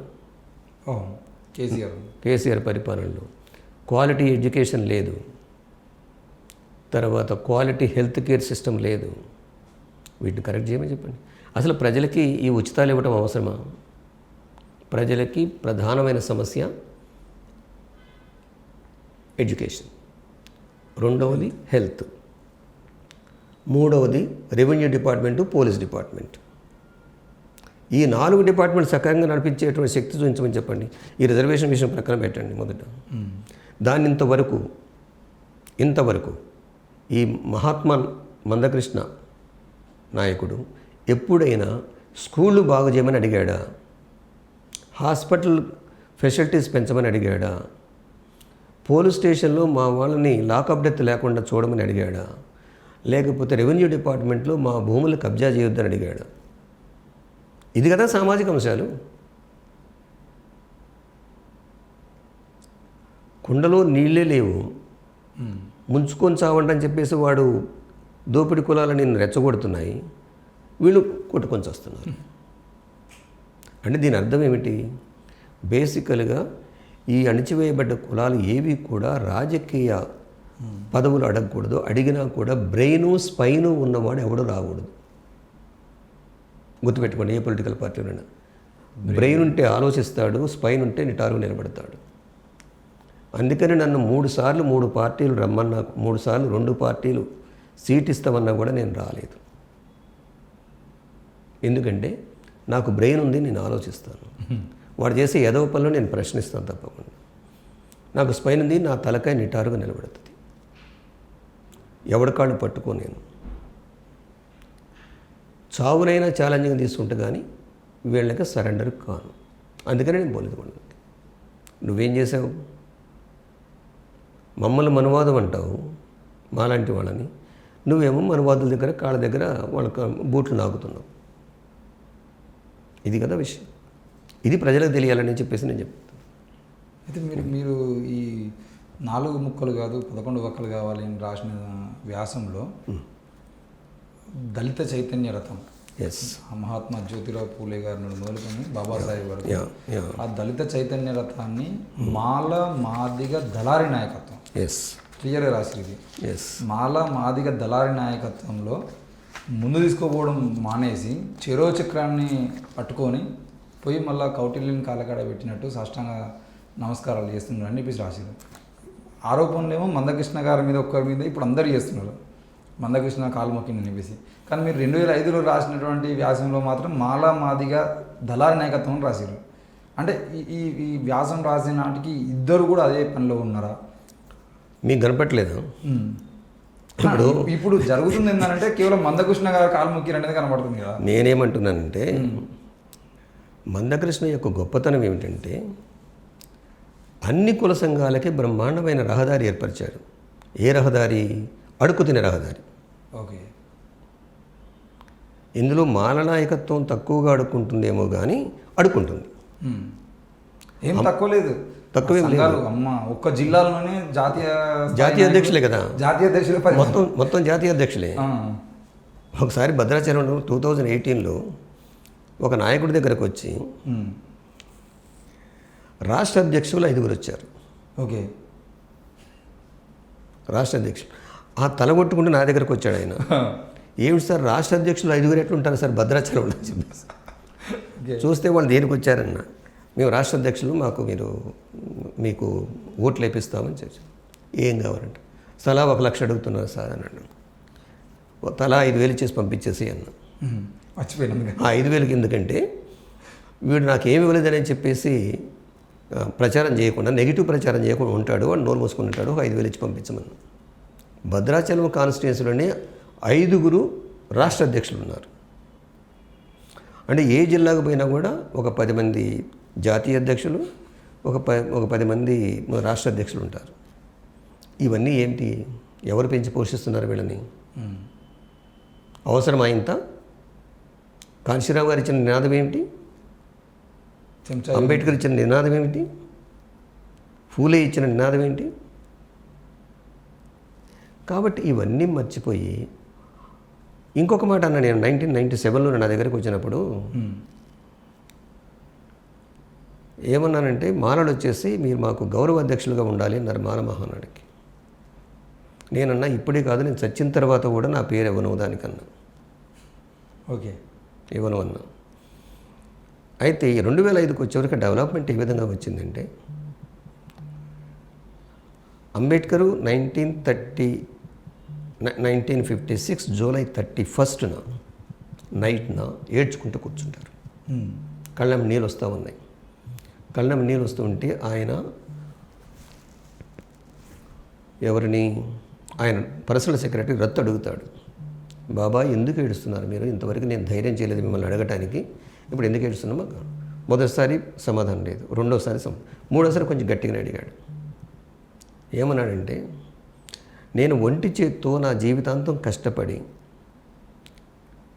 ఈ చిన్న రిజర్వేషన్ ఒకటి తీసుకొచ్చి పెట్టాను. దీన్ని చదువుకున్న వాళ్ళే దీన్ని ఉపయోగించుకుంటున్నారు.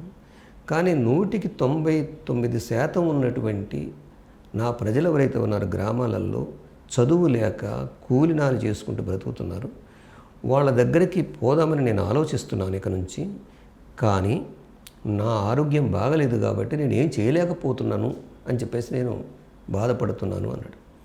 కానీ నా అడ్వైజ్ ఏమిటంటే, ఈ చైతన్య రథాన్ని ఇంతవరకు తీసుకొచ్చిన వంటి చేత్తో ముందుకు తీసుకెళ్ళగలుగుతారా? తీసుకెళ్ళండి, లేదా అక్కడే వదిలిపెట్టండి.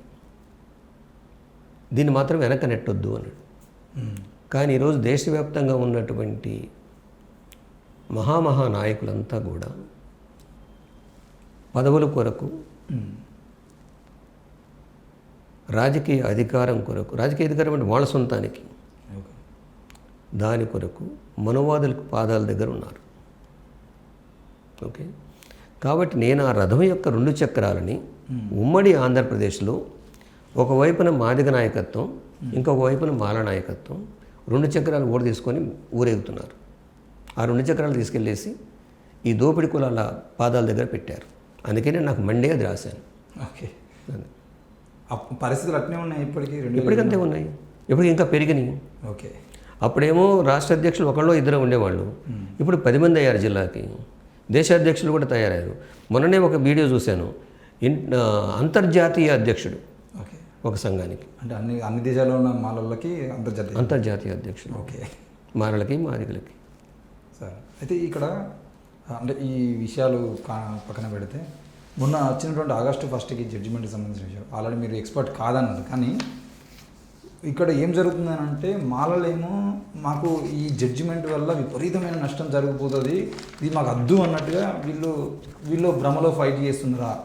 లేదంటే మాదిగలేమో ఇక మేము సక్సెస్ అయినాం, మేము సాధించేసాం, మేము విజయం సాధించామన్నట్లుగా కొంతమంది వాళ్ళు మాట్లాడడానికి సంబంధించిన విషయంలో అసలు ఈ వర్గీకరణ అంశంలో సుప్రీంకోర్టు ఇచ్చినటువంటి తీర్పు వల్ల మాదిగలకు జరిగేటువంటి లాభం ఏంటి, మాలలకు పోయేటువంటి నష్టం ఏమున్నది, మాలలకు ఏం నష్టం జరుగుతుంది, దాని మీద ఒక క్లారిటీ.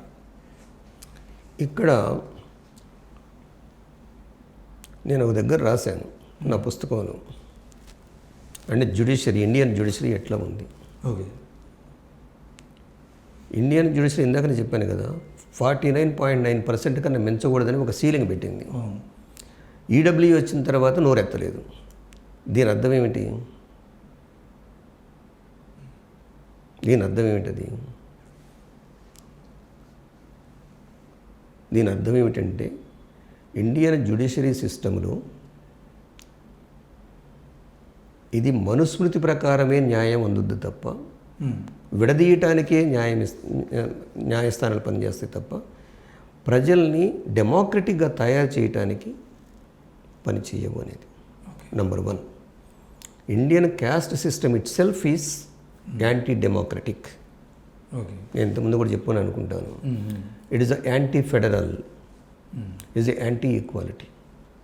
క్యాస్ట్ సిస్టమ్ అనేది ప్రజాస్వామ్యానికి, సమాఖ్య స్ఫూర్తికి, సమానత్వానికి వ్యతిరేకమైంది. In a sense Indian caste system అనేది రాజ్యాంగ పీఠికకే వ్యతిరేకం, రాజ్యాంగానికి వ్యతిరేకం. అయితే ఈ జడ్జిమెంట్లో ఉన్నటువంటి లూప్ హోల్స్ ఏమిటంటే రాష్ట్రాలకి అధికారం ఇవ్వటం, దాన్ని రాష్ట్రాలకి ఇవ్వకూడదని చెప్పేసి 341 ఆర్టికల్ రాసి ఉంది కదా. ఈ విషయంలో రాష్ట్రాలకు అధికారం ఉండకూడదు, ఇది పార్లమెంట్కే ఉండాలి, పార్లమెంట్ తర్వాత ప్రెసిడెంట్ ఆఫ్ ఇండియా కన్సెంట్ ఉండాలని చెప్పేసి సంతకం ఉండాలని చెప్పింది 341. మరి 341ని ప్రక్కన పెట్టేసి ఈ జడ్జిమెంట్ని ఇస్తే, రాష్ట్రాలకు వదిలేస్తే దీన్ని ఏమంటారు? ఇది కాన్స్టిట్యూషనల్ స్పిరిట్ని దెబ్బతీసిందా లేదా? That is number 1. తర్వాత అమాయకులైనటువంటి మాలలు, మాదిగలు, లేకుంటే మాదిగలు, మాలలు, లేకుంటే మిగతా కులాలు, దోపిడీ కులాలు సంతోషపడుతున్నాయి. ఏమనంటే మంచి పని అయింది, వీళ్ళు మళ్ళా దన్నుకుంటారు. లేకపోతే 30 సంవత్సరాలు అవసరమా ఈ సమస్యను పరిష్కరించడానికి? చంద్రబాబు నాయుడికి 2000 నుంచి 2004 వరకు ఇంప్లిమెంట్ చేయడం అనేది అది ఏబిసిడి వర్గీకరణ కరెక్ట్ కాదని చంద్రబాబు నాయుడికి తెలియదా? వీళ్ళు దన్నుకుంటారు, తన్నుకొని వాళ్ళు దన్నుకోవడమే కావాలి. బీసీలు కానీ, ఎస్సీలు కానీ, ఎస్టీలు కానీ వాళ్ళలో వాళ్ళు దన్నుకోవాలి, దోపిడీ కులాలు జోలి పోవద్దు. ఇది ఫండమెంటల్. ఇందులో మాదిగలకు ఉపయోగపడే అంశము లేదు, మాలలకు నష్టమయ్యే అంశం లేదు. దీన్ని గురించి అనవసరంగా వాళ్ళ ఎజెండాని ఇంప్లిమెంట్ చేస్తూ టైం వేస్ట్ చేయొద్దని చెప్పేసి నేను ఇద్దరికీ చెప్పదలుచుకున్నాను. ఇద్దరు కూడా ఈ జడ్జిమెంట్ మీద టైం వేస్ట్ చేయొద్దు. మీకు లీగల్ ప్రొవిజన్స్ ఏవైతే ఉన్నాయో లీగల్గా ఫైట్ చేసుకోండి. అక్కడ ఏం జరుగుతుందో తర్వాత తెలుసుకుందాం. మరి క్రీమీ లేయర్ విషయం వచ్చింది.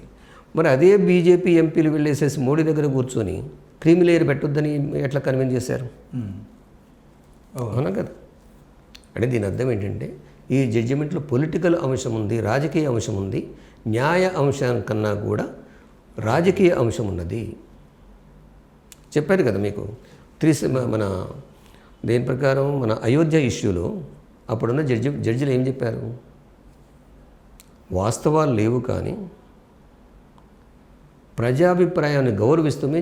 ప్రజాభిప్రాయాన్ని గౌరవించడం ఏంటండి? ఆ జడ్జిలకి ఇద్దరికి ఏమైంది? ఒకటికి రాజ్యసభ మెంబర్షిప్ వచ్చింది, ఇంకొకటి ఆంధ్రప్రదేశ్ గవర్నర్గా వచ్చేసింది. అవునా?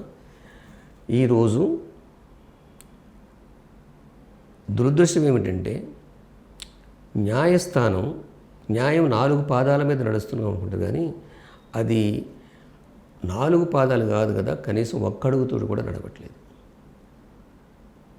ఎందుకంటే నేను ఒకసారి ఒక జడ్జెస్ తోటి కొంతమంది కూర్చున్నప్పుడు నేను అడిగాను, కృష్ణయ్యర్ గారు ఉన్నప్పుడు కూడా అడిగాను, అంటే మీ జడ్జెస్ అంతా కూడా ఆకాశం నుంచి ఏమైనా ఊడిపడ్డారా, లేదంటే ఈ దేశంలో పుట్టి ఈ దేశంలో పెరిగి ఈ సంస్కృతిలోనే పెరిగారా అని అడిగాను.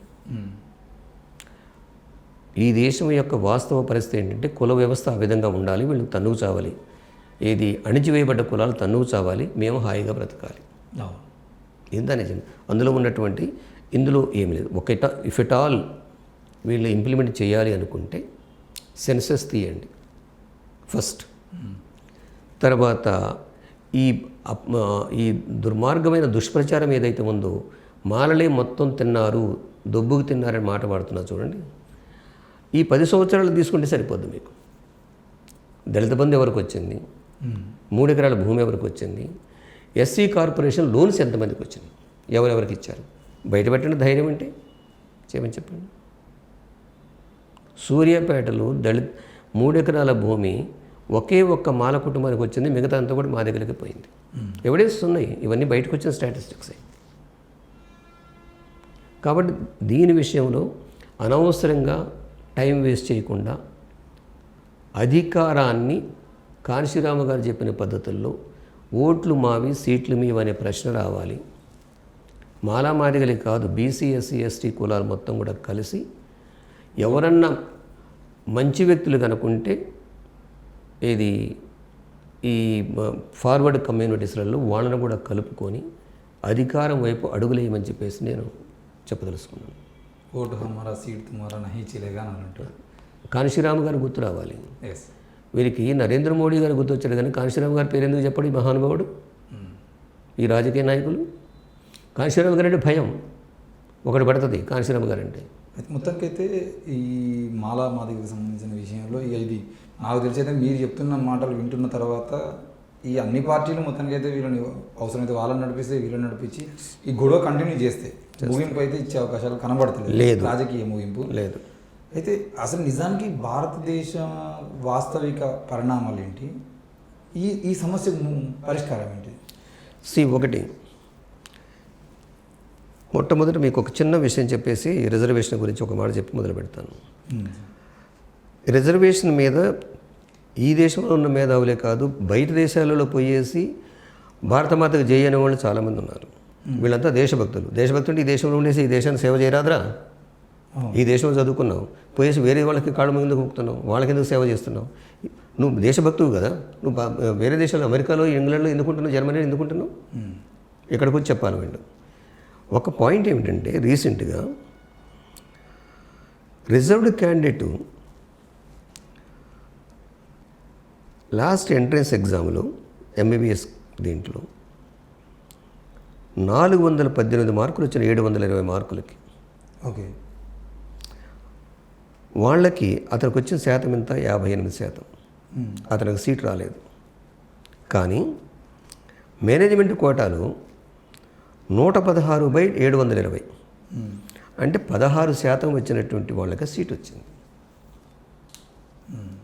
రిజర్వేషన్ వాడికి ఏమో సీట్ రాలేదు. మేనేజ్మెంట్ కోటాలో మాత్రం 58% వచ్చిన వాడికి సీట్ రాలేదు, 16% వచ్చిన వాళ్ళకి సీట్ వచ్చింది. ఇది అన్యాయమా కాదా? అన్యాయం. రిజర్వేషన్ వల్లనే భారతదేశం డెవలప్ కావట్లేదని చెప్పేసి కారు కోతలు కూసే ఎదవలు చాలామంది ఉన్నారు, మేధావులు. నేను ఈ మాట వాడుతున్నాను, ఈ మేధావులు ఎదవలు ఎందుకంటున్నానంటే ఇంకొక మాట వాడితే మరీ బాధపడతానండి. They are intellectual prostitutes.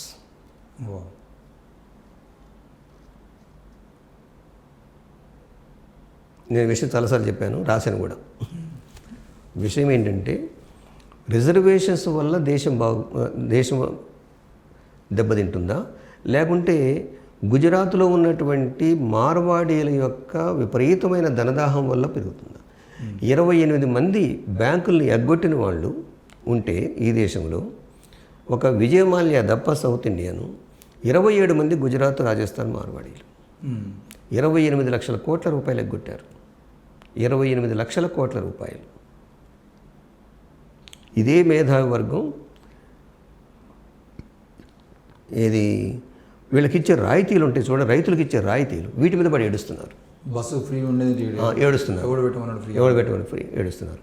వీళ్ళు కబ్జాలు చేసి ఇప్పుడు ఉంది, హైడ్రా ఉంది కదా, హైడ్రా డ్రైవ్ ఏంటి, వండర్ఫుల్ డ్రైవా కాదా? I congratulate the commissioner Ranganath, ఏవి రంగనాథ్ గారికి కంగ్రాచులేట్ చేస్తున్నాను, వాళ్ళ టీంకి కంగ్రాచులేషన్ చెప్తున్నాను. ఈ విషయంలో ఏ విషయం చేసినా చెప్పినా రేవంత్ రెడ్డి గారికి కూడా కంగ్రాచులేషన్ చెప్తున్నాను. ఓకే. ఎందుకంటే చెరువులు ఎన్ని చెరువులు ఉన్నాయి ఇక్కడ, 400 మించిన చెరువులు మొత్తం కబ్జా అయిపోయినాయా లేదా? ఇవన్నీ కబ్జా చేసిన వాళ్ళు ఎవరు? మాలల, మాదిగల, లేకపోతే చాగలోళ్ళ, మంగళోళ్ళ, కుమ్మరోళ్ళ, కమ్మరోళ్ళ, ఎవరు కబ్జా చేశారు? ఎవరు కాదు. నాగార్జున, హీరో నాగార్జున ఎన్కన్వెన్షన్ ఎట్లా కట్టాడు? 9 చెరువులో 3 ఎకరాలు హైకోర్టు తీర్పిచ్చింది. హైకోర్టు 3 ఎకరాలు 3 గుంటలు 3 ఎకరాలు 30 గుంటలు కదా, తీర్పిచ్చిందా లేదా? తర్వాత జన్వాడ ఫామ్ హౌస్ ఏంటది? దొంగలు ఎవరు? కష్టపడేది ఎవడు? దోచుకునేది ఎవడు? ఈ రిజర్వేషన్ మీద పడి ఏడుస్తారు ఎందుకు ఈ మేధావర్గం?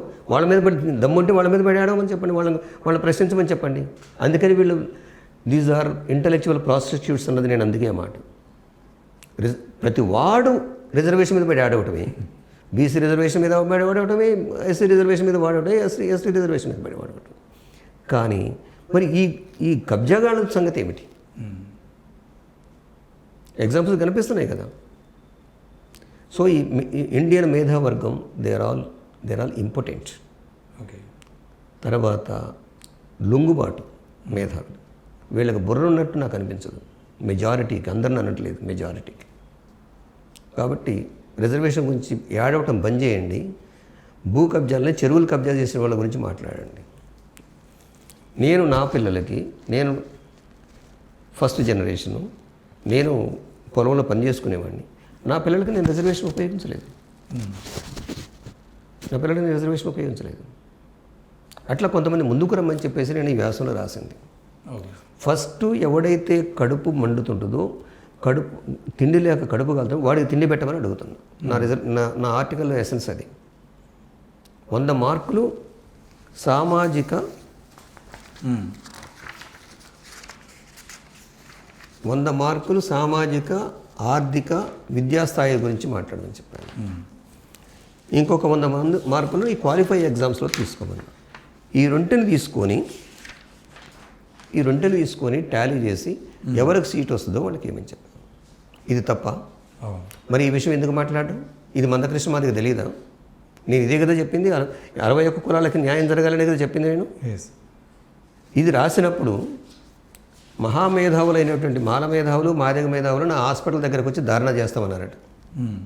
ఇది రాసినప్పుడు మరి ఎవరు ధైర్యం చేయలే, రాలేదు. ఇప్పుడు 1 ఎకరం కన్నా భూమి లేని కూలీలకి ఆ పిల్లలకి 20 మార్కులు ఇవ్వమని చెప్పాను. తల్లి తండ్రికి చదువు రాదు, వాళ్ళకి 10 మార్కులు ఇవ్వమని చెప్పాను. ఒక్కరే చదువుకున్నారు, 5 మార్కులు ఇవ్వమని చెప్పాను. 2 చదువుకున్నారు, 3 మార్కులు ఇవ్వమని చెప్పాను. తల్లి తండ్రి విద్యాస్థాయి, ప్రాథమిక విద్య ఉంటే 10 మార్కులు, అదే యూనివర్సిటీ పోస్ట్ గ్రాడ్యుయేషన్ 3 మార్కులు ఇవ్వమని చెప్పాను.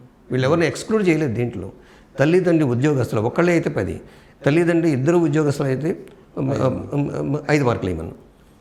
ఇక తర్వాత గుమస్తా, teacher, lecturer, doctor, engineer, scientist, professor, IAS, IPS వీళ్ళందరూ కూడా మార్కులు తగ్గించుకుంటామని చెప్పాను. MLA, MP. ఇకపోతే అభ్యర్థికి సంబంధించిన వివరాలు, పిల్లవాడికి, అమ్మాయికి అని. గ్రామంలోని ప్రభుత్వ పాఠశాల చదివితే 15 మార్కులు ఇవ్వను.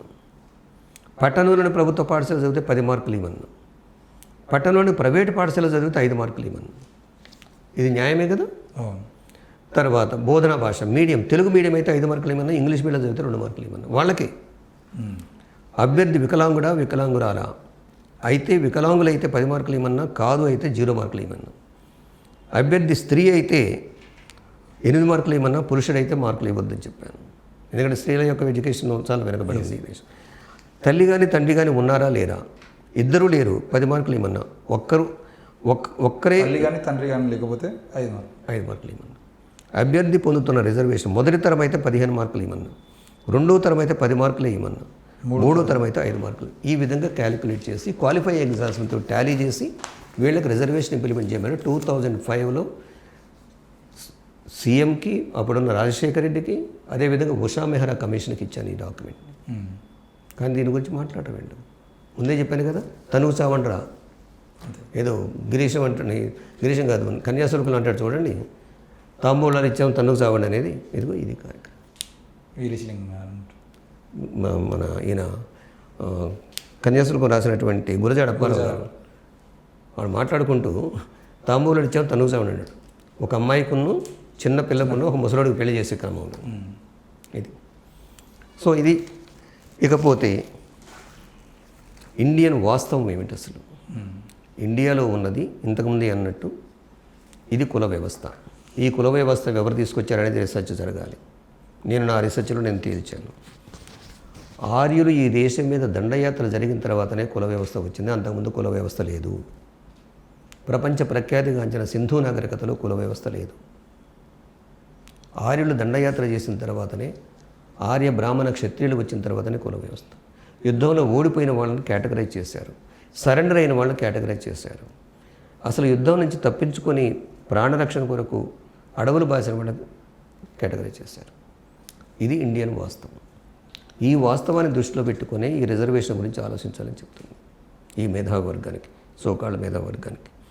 అదేవిధంగా సమస్య పరిష్కారం ఎట్లా అవుతుంది, భారతదేశ సమస్య పరిష్కారం ఎట్లా అవుతుందంటే, కుల వ్యవస్థ ఉన్నంత వరకు ఈ దేశంలో డెమోక్రసీ ఆపరేట్ కాదు, జ్యుడిషియరీ ఆపరేట్ కాదు, న్యాయం జరగదు కుల వ్యవస్థ ఉన్నంత వరకు. కాబట్టి నా ప్రపోజల్ ఏంటంటే, ఈ చిన్న చిన్న కులాలు, అణచివేయబడ్డ కులాలు, ఏ కులాన్ని ఆ కులం ఆర్గనైజ్ చేయాలి ఆ మేధావి వర్గం. ఆర్గానిక్ ఇంటలెక్చువల్స్ అంటారు వీళ్ళని. ఈ ఆర్గానిక్ ఇంటలెక్చువల్స్ వాళ్ళ కులాన్ని ఆర్గనైజ్ చేయాలి. ఈరోజు మాల వ్యక్తి లీడరో మేధావి పోయి మాదిగవాడల్లో మాట్లాడటం అంటే వాళ్ళు వినటానికి సిద్ధంగా లేరు. అదేవిధంగా మాదిగలు వచ్చి మాలల దగ్గరకు మాట్లాడాలన్నా కూడా వినటానికి సిద్ధంగా లేరు. నా ప్రపోజల్ ఏంటంటే, మాల మేధావులు, మాదిగ మేధావులు ఈ దేశం యొక్క వాస్తవ పరిస్థితిని అర్థం చేసుకొని, ఫూలే అంబేద్కర్, కాంశీరామ్ గారి యొక్క సిద్ధాంతాన్ని అర్థం చేసుకొని వెళ్ళి ఆయా కులాల్లోకి వెళ్ళి కులతత్వాన్ని తగ్గించడానికి ప్రయత్నించండి. కులాన్ని ఎన్హలేట్ చేయటం, అంబేద్కర్ గారు కోరుకున్నట్టు కులాన్ని ఎన్హలేట్ చేయటం సాధ్యం కాదు. కనీసం కులతత్వాన్ని తగ్గించవచ్చు. ఆ ఎక్స్పెరిమెంట్లో నేను ముందుకెళ్తున్నాను. నేను కులతత్వాన్ని తగ్గించవచ్చు. I'm talking to Madiga intellectuals, I'm talking to Mala intellectuals, I'm talking to Padmashali, స్వర్ణకారులు, గౌడ, యాదవ, మున్నూరు కాపు, తర్వాత మిగతా కులాలు ఉన్నాయి కదా, ఈ మేధావులు మొత్తంతో మాట్లాడుతున్నాను నేను. Let us come as a federation. First you organize your caste. Maroju Veeranna చెప్పినట్టుగా, మారోజు వీరన్న చెప్పినది యాక్చువల్గా నేను 78లోనే చెప్పాను దాన్ని. మారోజు వీరన్న 95 తర్వాత చెప్పాను. నేను 78లో ఈ విషయం చెప్పాను. నేను అదేవిధంగా ఉస్మానియా మెడికల్ కాలేజీలో మెడికల్ కాలేజీ నా చేతిలోకి తీసుకున్నాను. ఉస్మానియా మెడికల్ కాలేజీలో ఎస్సీ, ఎస్టీ, బీసీ మైనారిటీల ఐక్యత మీదని ఏబీవీపీని ప్రక్కన పెట్టేసి నేను ఉస్మానియా మెడికల్ కాలేజీలో 77లో ఫస్ట్ 50 yearsలో దళిత ఎస్సీ క్యాండిడేటు జనరల్ సెక్రటరీ అయ్యాడు. నా ప్యానల్ గెలిపించుకున్నాను ఉస్మానియా మెడికల్ కాలేజీలో. ఓకే. కాబట్టి క్యాస్ట్ ఫెడరేషన్ కావాలని నేను అంటున్నాను. క్యాస్ట్ ఫెడరేషన్ కావాలంటే ఈరోజు ఈ గ్రామాలకు పోయి మాలామధ్యాలు కలిపి కూర్చోబెడదాము, మంగళవాళ్ళని కుమ్మరాళ్ళని కలిపి కూర్చోబెడదామంటే ఎవరు సిద్ధంగా లేడు. ఆ కులంలో ఉన్నటువంటి ఆర్గానిక్ మేధావులు వెళ్ళి ఆ కులాన్ని ఆర్గనైజ్ చేయాలి. ఆర్గానిక్ మీద ఎవరైనా ఆర్గానిక్ ఇంటలెక్చువల్స్ అంటారు వాళ్ళని. ఓకే. ఆర్గానిక్ ఇంటలెక్చువల్స్ అంటారు వీడిని. ఇది ఆ పదం నేను వాడలేదు, ఆయన ఎవరు చెప్తాను పేరు, Antonio Gramsci, okay, Italian communist party నాయకుడు. ఆయన వాడాడు ఆర్గానిక్ ఇంటలెక్చువల్స్. ఈ ఆర్గానిక్ ఇంటలెక్చువల్స్ యొక్క బాధ్యత ఏమిటంటే ఆయా కులాల్లోకి వెళ్ళి మాదిగలు నీ శత్రువులు కాదని చెప్పేసి మాల మేధావులు చెప్పాలి. అదేవిధంగా మాలలు నీ శత్రువులు కాదురా అని చెప్పేసి మాదిగ మేధావులు చెప్పగలగాలి. కుమ్మరి నీ శత్రువు కాదు అని ఈ విధంగా ఒక క్యాస్ట్ ఫెడరేషన్ రావాలి. ఆ కాన్సెప్టే ఈ దేశానికి విముక్తి, మిగతా ఏది కాదు. ఈ విధంగా బ్రోకర్ నాయకత్వాన్ని నమ్మాల్సిన అవసరం లేదు, వాళ్ళ జోలి పోవాల్సిన అవసరం కూడా లేదు. ఓకే. నా పాలసీ నేనేమనుకుంటున్నానంటే ఏ రాజకీయ నాయకుడిని తిట్టొద్దు, ఏ బ్రోకర్ నాయకుడిని తిట్టొద్దు. పవర్ జనరేటర్స్ ఇప్పుడు ఎక్కడున్నాయి? గ్రామాల్లో ఉన్నాయి. 80 to 90% ఓట్ బ్యాంకు గ్రామాల్లో ఉంది. అంబేద్కర్ ఇచ్చిన ఓటు హక్కు ద్వారానే ఈ దోపిడీ కులాలను కూల్చేయండి, వాళ్ళ ప్రభుత్వాన్ని కూల్చేయండి.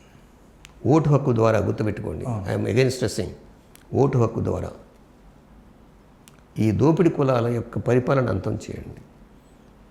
ఆ ఓటు హక్కుని ఆ ప్రజలకు తెలియపరచాలంటే చాలామంది అంటున్నారు మేధావులు అంతా కూడా ఏమనంటే వాళ్ళు మన మాట వింటలేదండి. నువ్వు ఎన్నికల రోజు చెబితే ఎందుకంటాడు వాడు? గ్రామాలలో వాళ్ళ సమస్యలు ఏంటి, గ్రామ ప్రజల యొక్క సమస్యలు ఏంటి? వాడికి పోలీస్ స్టేషన్తో సమస్య ఉంది. నువ్వు పోలీస్ స్టేషన్ పోయి వాళ్ళని తీసుకెళ్ళేసి వాళ్ళ కుర్చీలో కూర్చోబెట్టు, వాళ్ళ సమస్య 50% తగ్గిపోద్ది. నేను నిన్న రాత్రి ఒక రిటైర్డ్ పోలీస్ ఆఫీసర్తో మాట్లాడాను, ఒక ఐపీఎస్ ఆఫీసర్తో. పోయి పోలీస్ స్టేషన్లో నువ్వు తీసుకెళ్తే నీ తరపున వాళ్ళు వచ్చేస్తే నువ్వు కూర్చున్నా కూడా వాళ్ళకు ఒక ధైర్యం ఉంటుంది. ఎంఆర్ఓ ఆఫీస్కి వెళ్ళి సమస్య పరిష్కరించు. బ్రోకరేజ్ కాదు, నువ్వు తీసుకొచ్చి అక్కడ కూర్చోబెట్టిన వాడి దగ్గర డబ్బులు తప్పడం కాదు. ఇవన్నీ జరిగిన గ్రామాలు అదే జరుగుతున్నాయి. తర్వాత పిల్లలకి ప్రాపర్ ఎడ్యుకేషన్ ఇవ్వమని చెప్పు. ఏ రోజైనా పిల్లలకి ఎడ్యుకేషన్ కావాలని ఎవడైనా ధారణ చేశాడా? క్వాలిటీ ఎడ్యుకేషన్ కావాలని చేయలేదు కదా. ఇప్పుడైతే ఆ విద్యార్థి సంఘాలు కూడా తగ్గిపోతుంది, చేయట్లేదు కదా.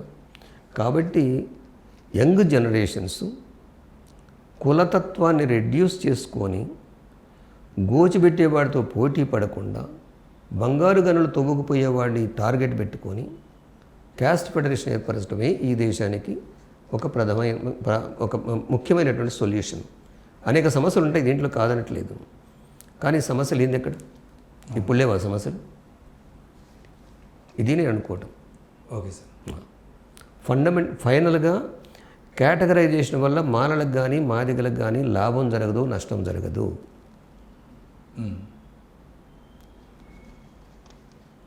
క్వాలిటీ ఎడ్యుకేషన్ కొరకు, క్వాలిటీ హెల్త్ కొరకు కలిసి పోరాడండి. ఈ అణిచివేయబడుతున్న కులాలందరూ కూడా సమాఖ్య రూపంలోకి రండి. ఈ దేశ వాస్తవ పరిస్థితి, ఈ దేశ వాస్తవ చరిత్రని చదవాలి. ఇవి నేర్పండి పిల్లలకి. Okay sir. పూలే అంబేద్కర్ కాన్షీరామ్ యొక్క సిద్ధాంతాన్ని ప్రజల్లోకి తీసుకెళ్ళండి. ఇది. Thank you sir. Thank you very much. Okay sir. సరే, మీకందరికీ ఒక క్లారిటీ కోసం అని చెప్పేసి సార్ని ఈరోజు ఖమ్మం నుండి రమ్మనడం జరిగింది. అంటే మాలా మాదిగా కాన్సెప్ట్లో తిట్టుకునేటువంటి పరిస్థితుల్లోకి, కామెంట్లు పెట్టుకునేటువంటి పరిస్థితుల్లోకి, ప్రెస్ మీట్లు పెట్టుకొని మరీ ఒకరి మీద ఒకరు విమర్శలు తీసుకునేటువంటి పరిస్థితుల్లోకి మనం పోతూ ఉంటే పూర్తిగా సార్ అంటున్నదే కాదు, నిజం కూడా ఈరోజు ప్రతి రాజకీయ పార్టీ వీళ్ళకు ఒక ఎజెండా దొరికింది, వీళ్ళు కుమ్ముకొని అని చెప్పేసి మనకు జరగాల్సినటువంటి ఆ రోజు తెలంగాణ వచ్చినప్పటి నుండి మొదలుకుంటే ఇప్పటి వరకు ఏ సంఘటనలో కూడా కనీసం ఒక పోలీస్ స్టేషన్లో న్యాయం జరిగింది లేదు.